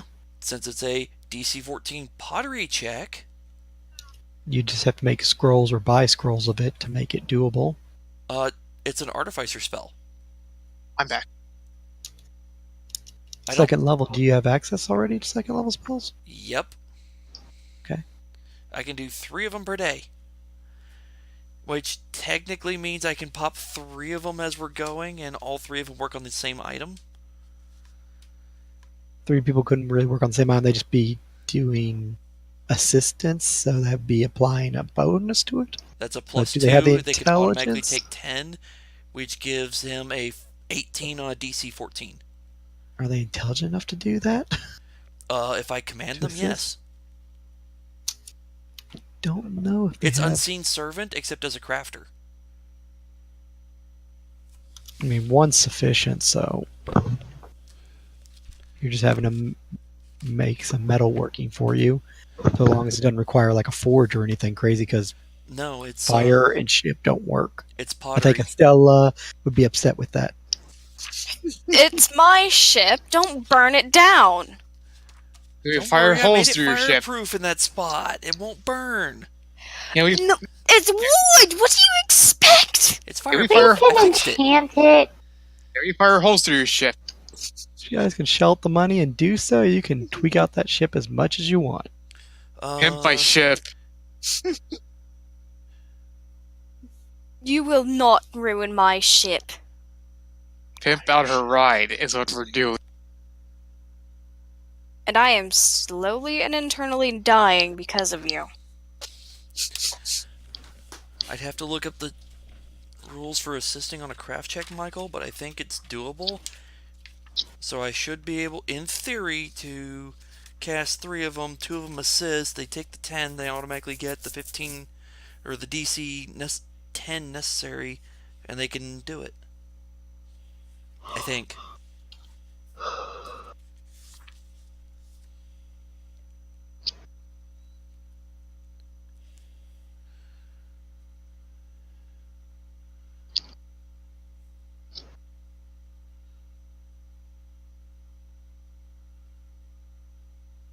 The only problem is Unseen Servant says mindless and only can perform simple tasks.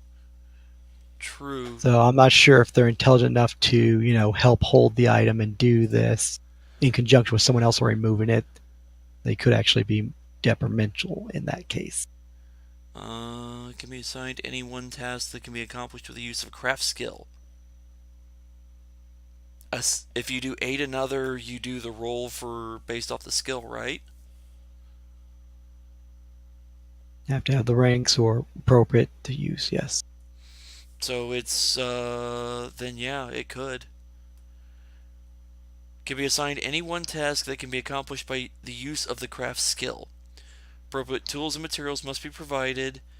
It makes the craft check using your ranks in the skill bonus plus your bonus for the relevant spellcasting modifier.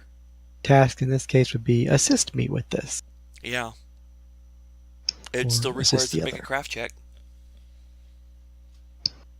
So it just has to roll the craft check and get above a 10, which isn't that hard to give a +2 bonus. It also says it can take 10.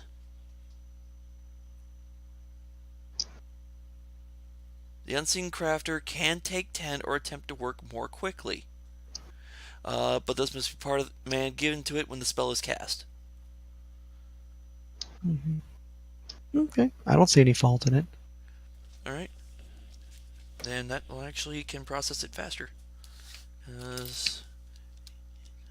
Anything else for anyone? I already bought everything I need. I'm good for now. And yes, Michael, the voucher will be at 2 of a kind. Okay.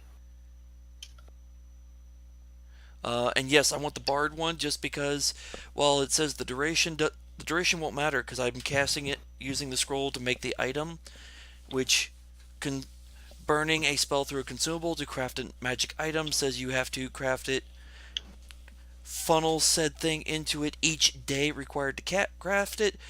This thing crafts requirement is 1 day. Mm-hmm. 1 scroll of One each. scroll. Yep.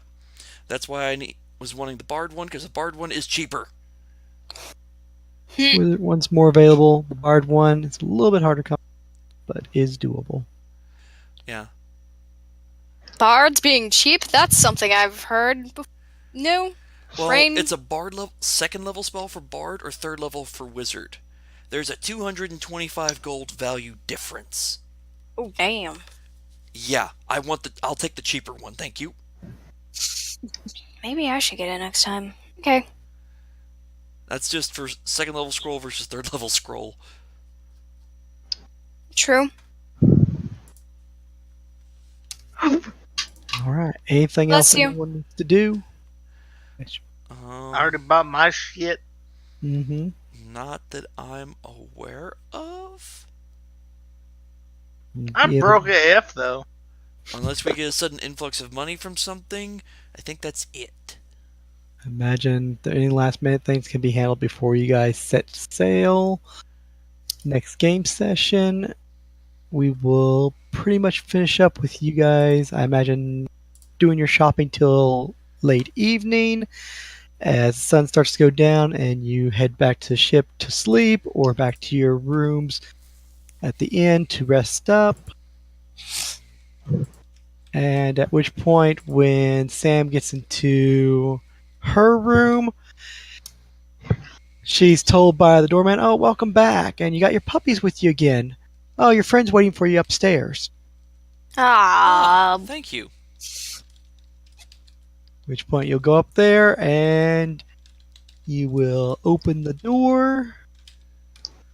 And in the room, set on the bed, is a familiar face, although not one you would expect to see. Oh, and who is it? It is the same lovely little librarian lady that you've seen on the ship and was at the meeting for the council. As she's sitting there on your bed, dressed down a little bit more comfortably instead of all fancy tight skirt and hairpiece. Instead, she got her hair flowing wildly and dressed Hey, in how was stilts. Killian? I'm not asking that question. I am not asking that question. Quickest way to get into some trouble there. No shit. Which point she's holding a little piece of paper between two of her fingers, just sort of waving back and forth, tapping against her lips, go, "We need to talk." As it has the seal on it for Horizon March. Certainly. What can I do for you? And we'll stop it right there to pick up next time in regards to that conversation. Aw. Continued. Oh my god, blue balled. Although before we stop, you will get your little package also delivered, which you can go through. But I'll go ahead and give you the full list of goodies now, so we don't have to waste time on sorting it for next game session. Yay!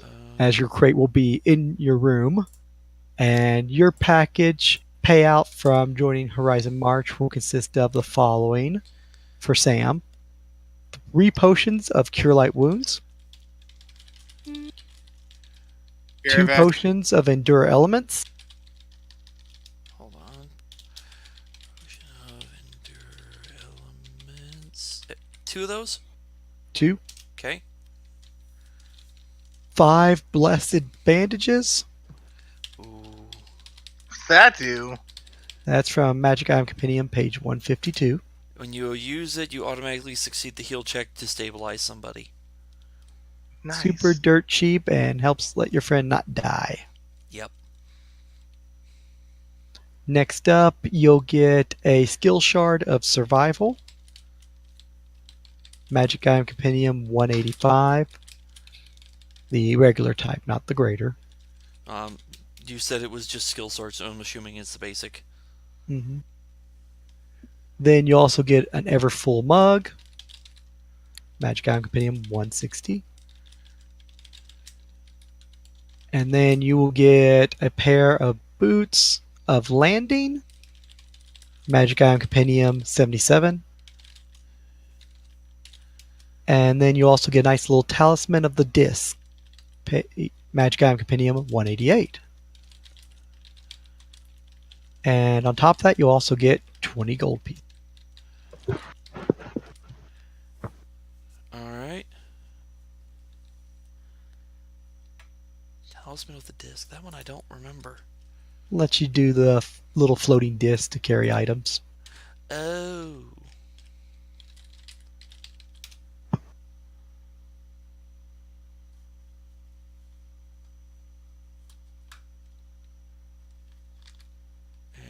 I'm being stupid. And Alright. And make sure I got everything. 3 potions of Cure Light, 2 potions of Endure Elements, 5 Blessed Bandages, 1 skill shard of survival, 1 Everfull mug, 1 boots of landing, 1 talisman of the disc, and 20 gold. Should be that full list right there. Oh, you posted it somewhere. Aha!